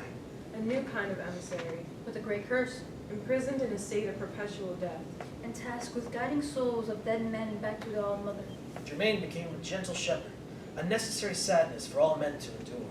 In his anger, Germaine hunted Shannon's aspect. But she vanished. Absorbed back into the earth, and her burning along with it. Shannon rejoiced at being reunited with her son's heart. And her remained printed like a signature on her very aura. Ensemble members exit. Cosmo looks into the distance, sadly. They say that the tundra doesn't affect the burning, and if Germaine's tale tells truth, it's possible for the burning to spread it amongst other men. Wretched. They're trying to say their corporeal forms welcoming the heart of a traitor into their souls. Tell me, Haim, would you accept the heart of a burning if it meant surviving these cold days? I couldn't tell you, Cosmo. I've never had the offer. Yeah, I'd suppose I can't fault you for that answer. Sometimes even I myself. No, forgive me, Alice. There is a beat as Cosmo prays. I suppose Germaine has his work cut out for him these days. Yeah, I'd suppose so. It seems wrong. Pardon, gentle thief? I don't know. Well, it just seems wrong to punish someone for how they were born. That's not for us to decide. You always have a story to stay in my company for longer. What can I say? Sometimes I think my calling in life is to tell stories. If I didn't know any better, I think you have love for me. Cosmo smiles. He gently places his hand on Haim's cheek and kisses him. Dear adventure Haim, I have love for everyone. Cosmo exits. Haim turns to Whisper, who looks away embarrassed. He wouldn't have love for you if he knew what you were, Haim. Which is why he doesn't. Germaine enters. The room grows dark again. Gentlemen. Haim and Whisper jump. Oh, it's you again. It's good to see another soul still warm. You could say that. Whisper looks at Chronicle's body over the fire. Well, it's not what it looks like. Save your words, whisper the warm stealer. I'm not here for you. Germaine gestures to Chronicle. I'm here for her. If you have come to defile the corpse of this honorable woman, I'm afraid you'll have to go through me. Germaine laughs. No honorable cleric Haim. I'm sorry. Former cleric. I am here to take her away. Take her back to our mother. Germaine walks over to Chronicle and cradles her body. I'll see you soon, Whisper. Germaine exits. Who is that? Why does he know you? You haven't figured it out yet? It can't possibly be. Germaine. Germaine the Accursed? Why does he know you so well? The brand of Germaine, Haim, it's not just the brand of a convict. It's the brand of a murderer. It's given to those of us who have summoned Germaine to our side to take someone before their time. Haim looks at him, puzzled and frustrated. Oh, come on, Haim. Don't pretend you don't know. Lord Rallis above, I'm so fed up with you. Making excuses for other people, refusing to see the truth. Damn clerics, you're all the same. Gullible and dishonest. And you're somehow better, Whisper the warmth stealer. And a hypocrite, too. Whatever happened to what you did before coming to this bonfire doesn't concern me. All you've done is bring violence to this bonfire. Me? Every person left in this wasteland somehow has a grudge against you and comes here to spill your guts. I've hit my wall with you, Whisper. You are too heinous to tolerate any more. I don't want your trouble at my bonfire. Oh, at least I don't lie to myself at night. I know I'm a terrible person. I'm rotten. But I'm still here, aren't I? I don't need your burning to stay alive. I'm warm all on my own. Well, that's a laugh. You're here because you've stolen the warmth from countless people probably more deserving of life than you. Why defend me from every sword-swinging maniac that comes by if you obviously hate me this much? Oh, Whisper, I wish so deeply in my heart that I could hate you. Whisper stands up, challenging Haim. I'm sure you do somewhere. That I could kill you and steal that burning heart of yours. Then I never have to see Germaine again. What? Isn't that what you think I was going to try? Trying to prevent it with all your kind words and constant coddling? You're the swindler, Haim, not I. Well, people think I'm a liar, but at least I don't lie about who I am. I don't hide who I worship. I never hid my brand from anyone. People take one look at me and know I'm a convict, and I'm proud of that. I relish seeing the fear in their eyes as I stand above them, stealing away their life, knowing the last thing imprinted on their eyes is the face of Whisper the Warmth Stealer. I don't pretend that people are my friends. I don't have any friends. You should have listened to the steel Vincentius about me, Haim. You should have listened to him and stayed in the company of your own kind. You should have looked after yourself for once. It's the only way to make it in this wasteland, Haim. I wish you would just be selfish and admit that you hate me. Oh, Whisper, it gnaws at me more than this burning ever could that I can't hate you. I wish I could. I hear of your terrible deeds and I feel sick to my stomach. You go against everything I've ever stood for. That's it, Haim. What else? I hate your smiles. I hate your jokes. How dare you carry yourself with such levity after everything you've done and been through? All you men of Rallis disgust me. Eating the meat of Shannon's fawn, I watch as you chew through the flesh with your horrible teeth, blood and spit spilling out your putrid mouths. Haim raises his sword to Whisper. And I think about how you've taken one step further, stealing hearts. Sometimes I picture you and the others maddened by the cold, stuffing your faces with that horrible meat, you absolute gluttons. I think of the dead faces of the people whose warmth you've stolen. And I'm the monster, I'm the vile one, putting a smile on for all those that would hate me just because of who I am, never speaking up, sending Vincentius away, offering comfort to a woman who would have killed me had she known, betraying my own kind and you. Of course, Whisper. Thought you'd never writhe away from my touch. Your anger at me was so hard to feel at my betrayal to myself. To think I, a pacifist, a cleric of Shannon, would have my actions morally judged by a serial killer, a cannibal. But then I think of how you continue to defend me, how you've stayed all this time by my side. I think of how you've saved me from Chronicle. I think of how, when I'm around you, how you're the first person I've ever told about my mother, how you're the first person to know I'm burning and not turn away in disgust. Believe me when I say that I hate myself more than I ever could imagine, knowing that deep down inside me, Whisper, I can't hate you. I think about, oh, Shannon, help me. Haim? Haim begins to cry. I think about how grateful I am to have you by my side to spend the rest of the world with. I think... Haim drops his sword and begins to shake. Whisper embraces him. A beat. Haim's weeping does not cease. Whisper cups Haim's cheeks and examines his face. Just as I suspected. What? Very ugly crier. I hate you. I mean, very adorable. Aww. I will stab you. They laugh warmly. Haim collects himself. He holds Whisper, hiding his face. I'm sorry. I'm sorry I said those things. I don't know what came over me. Please don't leave. I don't hate myself. I don't hate you. Haim, even if you did hate me, it would take more than one argument to chase me away. Whisper, can you make me a promise? What kind of promise? Haim breaks the embrace to look Whisper in the eyes. No more killing, please. For me. There are too few people left in this world for you to send any more to Germaine. Okay. Do you promise me? Yes. I promise you. Okay, if you break this promise, Whisper, I'm not even sure that burning could keep me warm. Whisper sits for a moment. A serial killer. What? I suppose I never thought of it that way, but you're right. I even had a signature, cutting out the hearts. Whisper, Yes? let's not talk about it anymore. Okay, Haim. Haim offers his hand to Whisper, who takes it. Remember when we first met? Yes?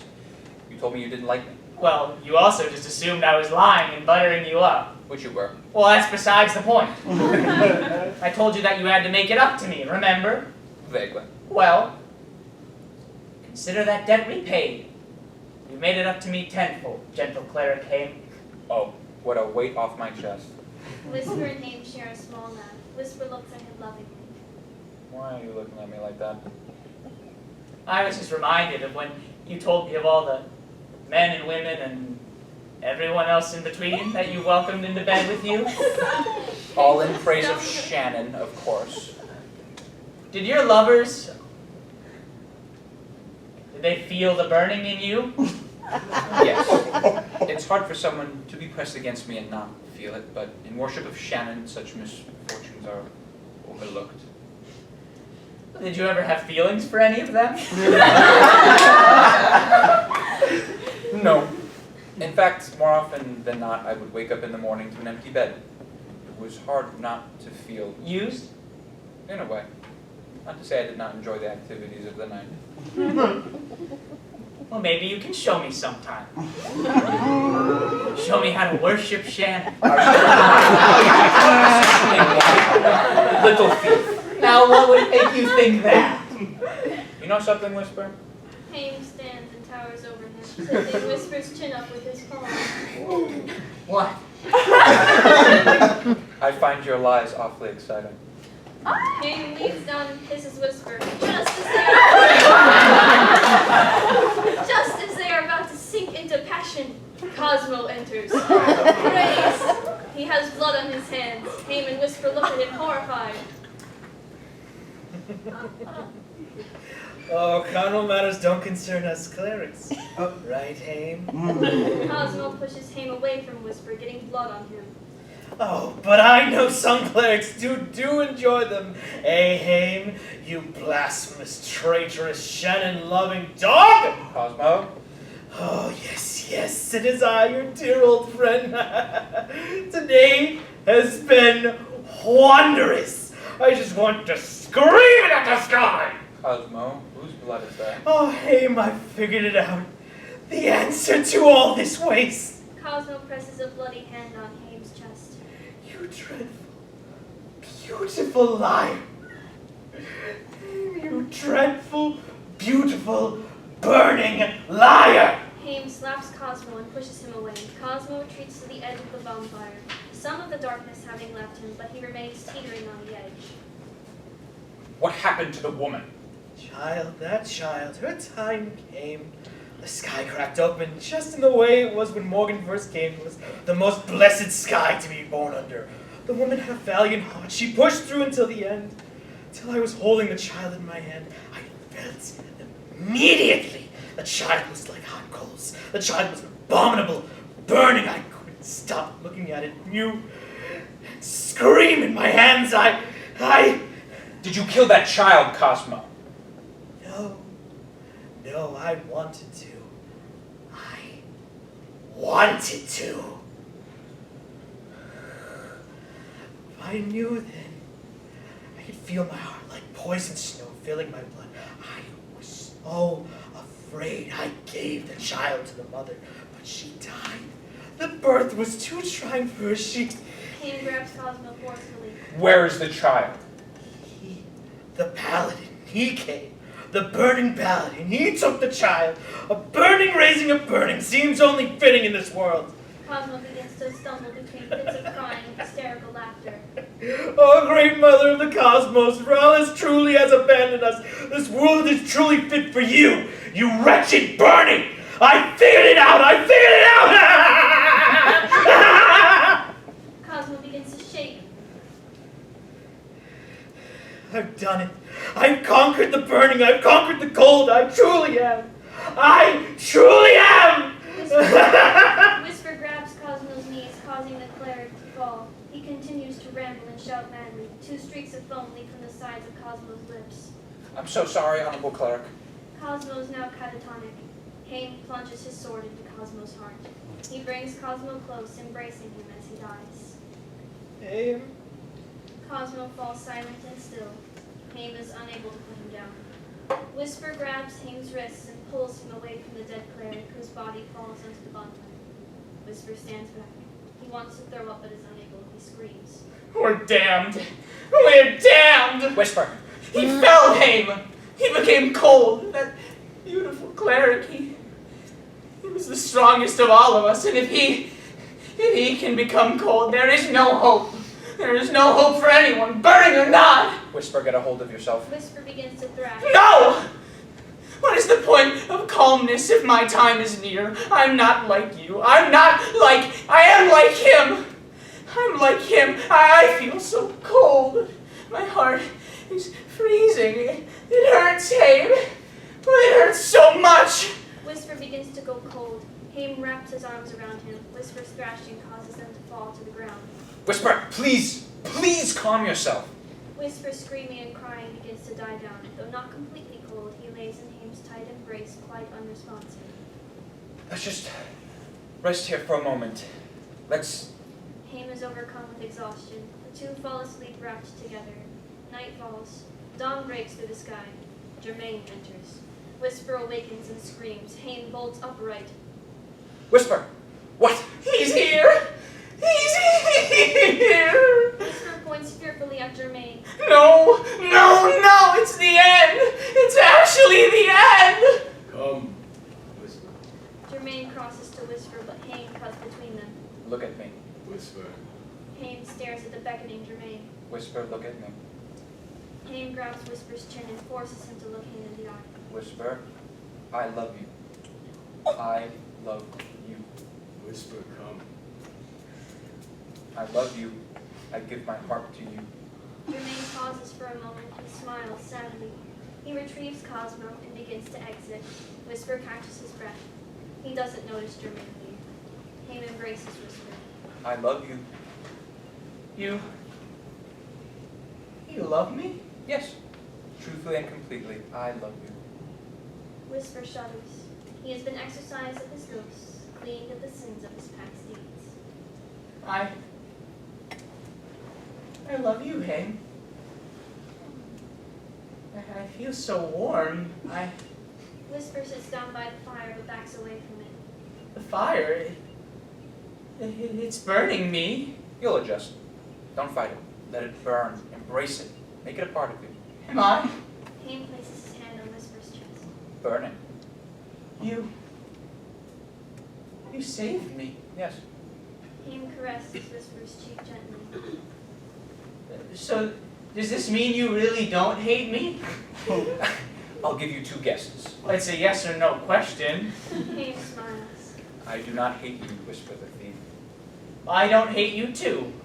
Abominable burning Haim. Haim and Whisper embrace each other in front of the dying flames. It's strange. I feel so... Warm? Well, that, of course, but... No, I feel like I'm in a new chapter of the man I was before. I feel detached from him. I feel, oh Lord, Whisper shudders. What is this heavy burden in my heart? Whisper bows his head against Haim's shoulder, attempting to hide himself. You feel regret. Why does it hurt so deeply? Because for the first time in your life, you actually mean it. I love you for it, Whisper. I love you for your regret. I feel it deeply. Whisper shudders. His breathing becomes rapid. I understand now. Why, after everything, you still worship her? Why? It makes it so much easier. So much easier. Haim gently strokes his back. He calms. In this new world, the only thing that will make us better is the regret for our mistakes in the old one. Yes. Steel Vincentius enters, holding the child. Oh dear. Okay. Steel Vincentius approaches the bonfire. Whisper kneels in front of him and sticks his tongue out. I'm not here to cut your tongue out. What? Stand up, you sputtering fool! Steel Vincentius gently helps Whisper stand by his elbow. Whisper still has his tongue sticking out. Put your tongue away. Whisper swallows his tongue back into his mouth. Steel Vincentius takes Whisper's hand in his own. He pulls the thief close, then places a hand on his chest. He smiles. Burning. Haim and Whisper look at each other. Haim holds Whisper's face and they laugh and kiss. They look at the sleeping baby in Steel Vincentius' arms. The cleric, he could feel himself going. He pushed the child into my hands and told me to leave. I could see it in his eyes, the battle of wits between his own warmth and the cold penetrating his spirit. He begged me to go, so I did. Watched him tear at himself before leaving, and I had a feeling the tracks would lead here. He died an honorable man. Whisper and Haim bow their heads in remembrance of their friend. What is the child's name? I don't know. Haven't had a chance to ask her. We'll let her decide for herself when she's older. Whisper and Haim dote over the child, gently cooing as it wakes up. Germaine enters. Whisper is not afraid of him anymore. He takes Haim's hand in his own and stands strong. You gave him your heart, Germaine approaches Whisper. another burning brother. Germaine touches Whisper's chest. Whisper does not shudder or cry. He turns to Steel Vincentius and looks happily at the baby. May I? Steel Vincentius hesitates for a moment, but allows Germaine to hold the child. There is nothing quite as beautiful in this world as new life. It makes me glad. I will not get to see this child again for many, many years. He hands the child back to Steel Vincentius. Thank you. I applaud you, Haim, for following my example. Saving Whisper was not even something I could foresee. But with how few are left, the less trips I make to the arms of our mother, the better. Germaine, Yes, dear Whisper. I've stopped. I won't kill anymore. I will not steal warmth anymore. That is lovely to hear. Not that there's that many to steal from anymore, except Are we truly all that is left? just about. Except those like Whisper who were given it. For every 5 that resist, there is one ungrateful soul, unashamed to welcome the blood of God into their hearts. The blood of a traitor, as the faithful like to say. Indeed.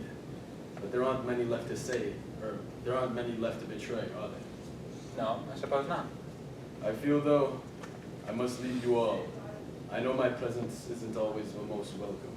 even if I have not come to collect it. Germaine, Germaine stops and turns to face Haim. I must ask, is it true that you gave Princess Shannon the burning? Yes, it is true. But your cleric friend got one thing wrong about my story. What's that? I never hunted her, and I still love her, even now. Germaine closes his eyes and allows the wind to wash over him. Her cold, It's the only thing that relieves the burning. her wintry tears, soothing our burns, like she once did for Adley. Is that truly why she did it? Why she continued to spread the cold for us burning? Not even I know the answer to that, Haim.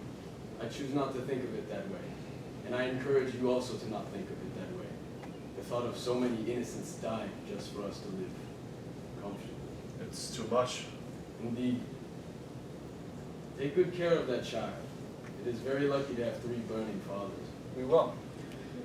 Don't take this the wrong way, but I hope to not see you soon. No offense taken, Paladin of Oscar. We will not be seeing each other for a long time.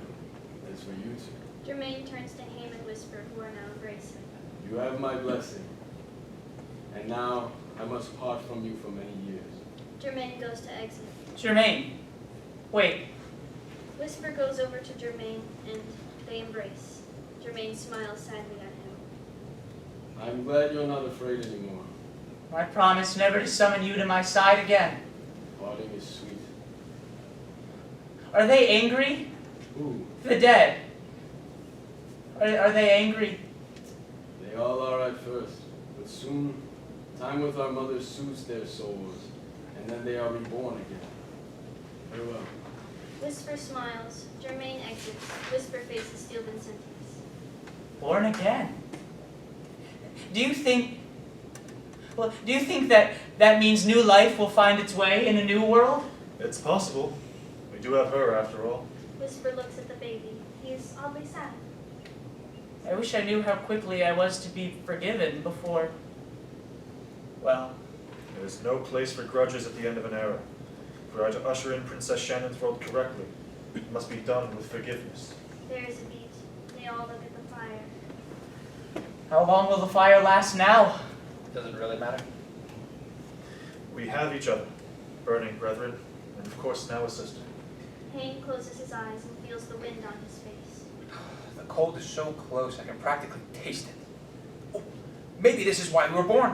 To survive her turn with the world, to raise this child. Tomorrow is ours, gentlemen. Truly, completely ours. Maybe. Maybe. Maybe? Steel Vincentius looks at Whisper and Haim warmly. They huddle around the child with hope in their eyes. The end.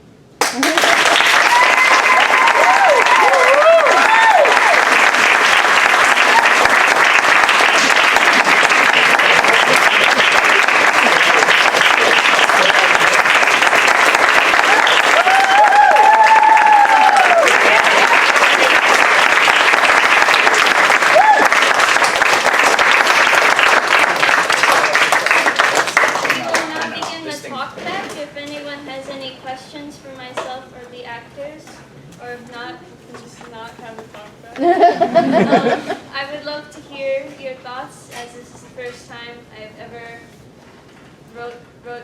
written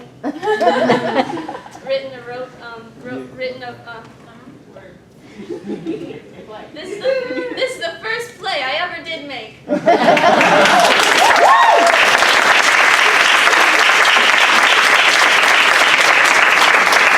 Are there any questions by any chance? You can just shout them out or raise your hand or what else. Ro, when you wrote it, did you have voices in your head? And did these guys all audition for each role for you? No, I mean, Steel Vincentius is kind of obvious. But I remember during Curious one time, I had my laptop open and I was looking at a line I'd written for Haim, and I looked over and Blake was sitting at the other side of the studio theater, and I was like, it's Haim! And so I reached out to all of them before I had finished the script, and then once I had all of them writing, it was like I blacked out and just the words appeared on the page. It was so easy once I had all of them in my mind to write for. And I mean, Germaine I created for Elliot just because I remember watching him in improv club once and I was like, damn, his voice is so cool. I want a character for Elliot, so I made him the Grim Reaper. But yeah, so all of them kind of, and I mean, when we first sat down, I told them all, you know, obviously I wrote this play, but I think of it as they are our characters. So they had just a hand in building them as I did, I think. Very cool. Yes, Bill.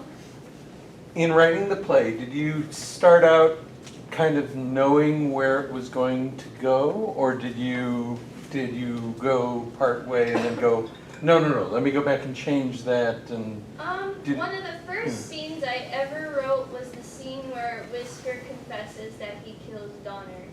And I had, the ending of the play was actually much darker. The burning didn't exist, the idea, it was just kind of implied that Whisper, Vincentius, and Haim are going to sit around the fire and then die in the morning. But actually, I was very inspired. In the very beginning of our directing class, we were doing scenes that we wrote. They were like, our first directing assignment was we had to come up with like a silent scene, like no dialogue, just the actors miming. And one person's scene who struck me the most that I still think about to this day is Carolyn's. Because I did something very, very cerebral, and many of the people in my class, all wonderful scenes, but they all had like this very deep message. But Carolyn's was just joy. That was the word that she picked for her scene, and that was what she wanted to convey. And I was so impacted by how much this scene, like it just set off a light bulb in my head, and I was like, I need Bonfire to end with hope, because I feel like people are going to remember that more, and that's going to stick with people more than it ending with tragedy. Especially because I just grew to love these characters so much. So I didn't really know, it just kind of, it all unfolded gradually, and then I was like, damn, I made an allegory for AIDS without even knowing it.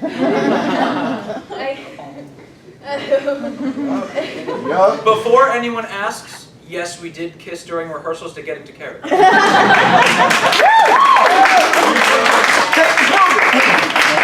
like in the hallways. Yes, exactly. I love this man. So yeah, I remember the first time I approached Blake, I was like, you play Haim, you fall deeply in love with Alexander. And he was like, cool. I think my words exactly were, I cannot wait. So to answer your question, I didn't have an idea. Well, I thought I had an idea, and that idea kept changing, and then I'm in love with how it ended up. It's one of the first things that I wrote, and I'm like, this isn't awful. Yes, Nick? Oh, sorry, Jenna, go ahead. So sorry. Go ahead, Jenna. You ask your question. Did you see yourself in any of these characters already? Resonate.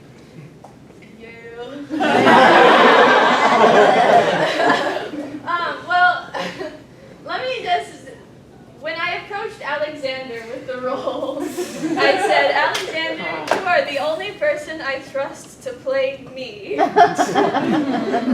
So I think Whisper I see a lot in myself, and Haim, I gave him I was just like, you're going to be vegetarian because I'm vegetarian. And you're also going to be gay because I'm gay. Hey, but Haim also likes berries. I love berries. That's true. I love berries.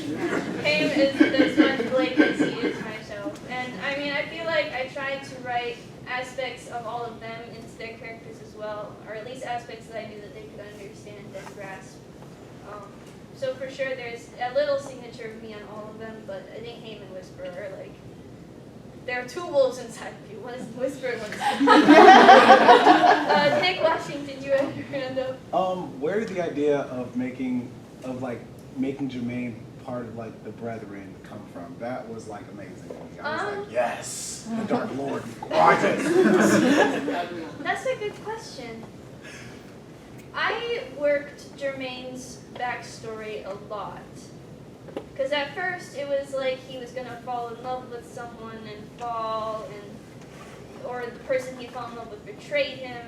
But it took me a long time to settle in that I wanted him to have a tangible connection to everyone. And I think just the emissary Adelaide spreading this curse through everyone, and it all tying back to Adelaide and Rowless and Shannon. Like, the lore, the gods of the world are so close to all these people. So I think it just came from I wanted him. I didn't want things to be left on bad terms with Germaine, because I don't think he's an evil character. I mean, he serves as a sort of antagonist, but I say he's more menacing. yeah, menacingly scary, but not evil. It was hard for me to like shift it between being like, I don't know, like when I'm like eating, you know, like it's weird not. You gotta kind of be. It's supposed to be unsettling, right? Mm-hmm. But then like also at the end he's like a lover guy. I don't know. So it's like you have to kind of balance it. Yeah. So I wanted Germaine to have a balance to him, and I think that balance was brought by giving him the burning. It was. Yes, Mika. For the actors, having the well, most of you guys are pretty much involved in theater. Was it easier to have the playwright in the room to ask questions, or no? Yes and no. It was really, really wonderful when we were approached for this project. I was very excited. And based on Dark Souls, I've played most of the FromSoft games, so I love the franchise. I love Rowan. So I was really excited. It was really intimidating for a while because I so desperately wanted to provide what Rowan wanted. And Rowan, for those of you who don't know, Rowan's the cutest person in the entire world. Factual. Rowan made like mood boards, and like a slideshow for all of the characters. And unfortunately, I was not at our first table read together. But at the second one, at the end of our little meeting, Rowan was like, "Oh, I didn't show you your little character sheet." And I was like, "Okay." And we took a look at it, and it immediately clicked, I think, in my mind as to what Rowan wanted. And I was like, "Great." But before that, I was terrified to ask any questions because I didn't want to seem like an idiot in front of my dear friend. It was pretty, funnily enough, pretty natural with me to get into Haim. It was mentioned that it was loosely, like, kind of written a bit for me. I don't know if you It did. was written for you, Blaine. So when I'm reading it, at multiple parts I was like, nah, that's too real. I don't like that. But other than that, I did play through a lot of the Souls games again. I was able to game share from my friends, so I played through all the Dark Souls. I played Elden Ring and a few others just to kind of get a hold on, because Haim, it's based on the main character of those games, and they never speaks, and that main character you can customize completely. So I had to kind of like create Haim and stuff like that. But then I realized that Haim is just kind of me. And then I was like, okay, well, I can be me pretty easy. I'm just, kind of sad by a bonfire every once in a while. But it's kind of the same guy, kind of. So.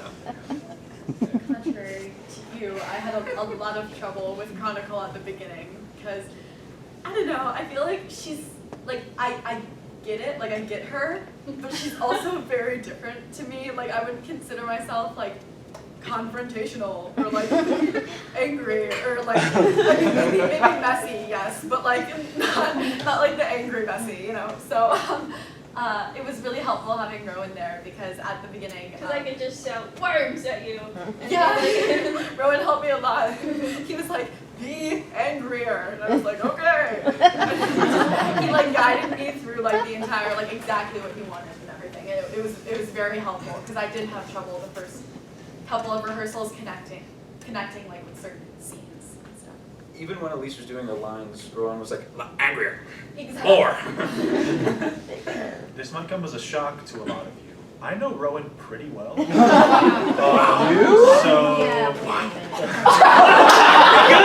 real smooth. Oh. Say it again. Moving on. All this are That's fire. But in all seriousness, Rowan and I know each other very well. Obviously, we are a couple, maybe for a while now, and not even just Rowan and I, but most of us on this cast are pretty good friends. We all know each other pretty well, and I think that definitely helped a lot because we understand how to communicate with one another really well, and on top of that, yeah, so they actually just don't like each other in real life. But it's very easy to, I don't even necessarily know exactly how to say it, but like, they have to say something once and you immediately understand what they're going for. Or honestly, sometimes you don't even have to say it because you just get it. Because you know each other so well. So The chemistry. yes, the chemistry between everybody made it a good time. That is a really good point. Chemistry was pretty solid for all this. We actually got the click of it pretty quickly. Real quick, yeah.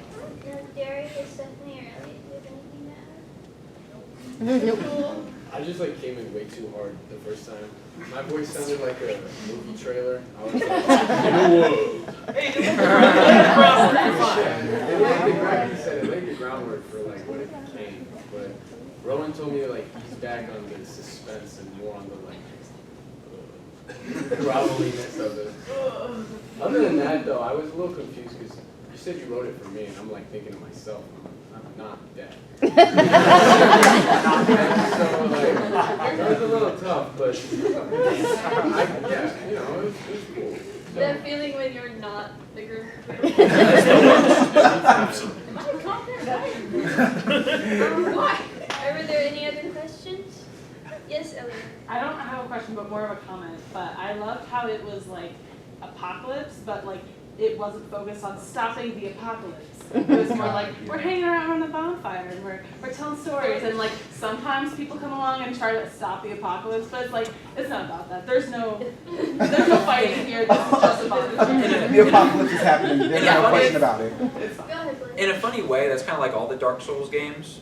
Literally every single one, no one's actually trying to legitimately stop it. They're either trying to like somewhat slow it down, or they just kind of accept it at the end of the movie. So, or start it actually. That's a good point. So, in a funny way, even though the burning wasn't like originally in there, it actually helps a lot in fitting it into kind of like that feeling of a Dark Souls game. Yeah, because, I mean, you bring up a good point, Eleanor, because I wrote, when I had pictured it as an adaptation of Dark Souls, the way I had it was it would be the chosen undead sitting at a bonfire with characters, NPCs from the game coming in and out. So, I mean, you can see echoes of the characters if you know the games really well. Like Cosmo, I based very heavily on Solaire from Dark Souls, and also Alfred from Bloodborne, who's voiced by the same actor. Solaire serves a very similar purpose. And Whisper is very much based on Patches, who is one of my favorite characters from Dark Souls. The Steel Vincentius is based a little bit on, you know, Jura from Bloodborne and Yura, the Bloody Finger Hunter in Elden Ring. So, you know, they're all NPC characters. And Haim also, not only is he the chosen undead, but I was very inspired in Elden Ring by the merchants, because all the merchants are heretics. They worship the frenzied flame, which is like the antithesis of the greater will, the golden order that everyone else worships. And so there was a specific merchant, Merchant Kale, that I based him off of a lot because of that tie to a forbidden religion, which is, you know, the Princess Shannon's religion. So it is kind of like all the characters I based them on were not the character who was, you know, trying to stop it. It's inevitable. So it's just kind of what they choose to, how they choose to cope with the inevitable. Yeah. Jean-Paul Sartre, core. In every FromSoft game, and I think something that is emulated really well within the script is you're not, like, the chosen undead isn't some like Superman here to save the day or anything. They're just your avenue, because every world is big and it's super massive and there's a ton of like lore and history to it. You don't see all of it, but you're seeing what's left of it. And something that even after the first read through, when Rowan was like asking me, he was like, "Hey, what do you think?" And I said, "I think you emulated that feel of only seeing like a window of this universe's existence." I thought you emulated that really well, in that you're seeing the remains of what's left, and the world. You can tell the world is bigger than what we saw, but you're getting to see the small scale of this big universe. Are there any more questions or comments? Yes, Doc. So now that you've staged this, what's next? I hate you. Well, I'm working on another play. It's kind of the spiritual successor to Bonfire. It's called Bloody Needle. It's also very gay. But that one is more... What was that, Chris? What did you say? I saw you mutter something under your breath. This Chris, I was like... Sorry.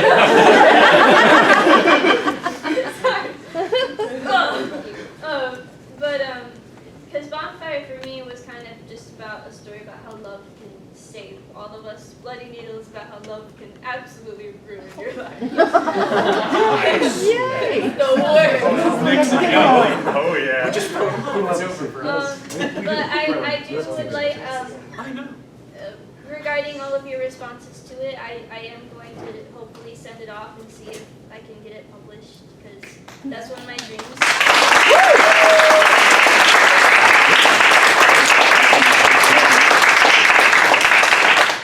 I guess we'll see. Any other questions or comments? This was amazing.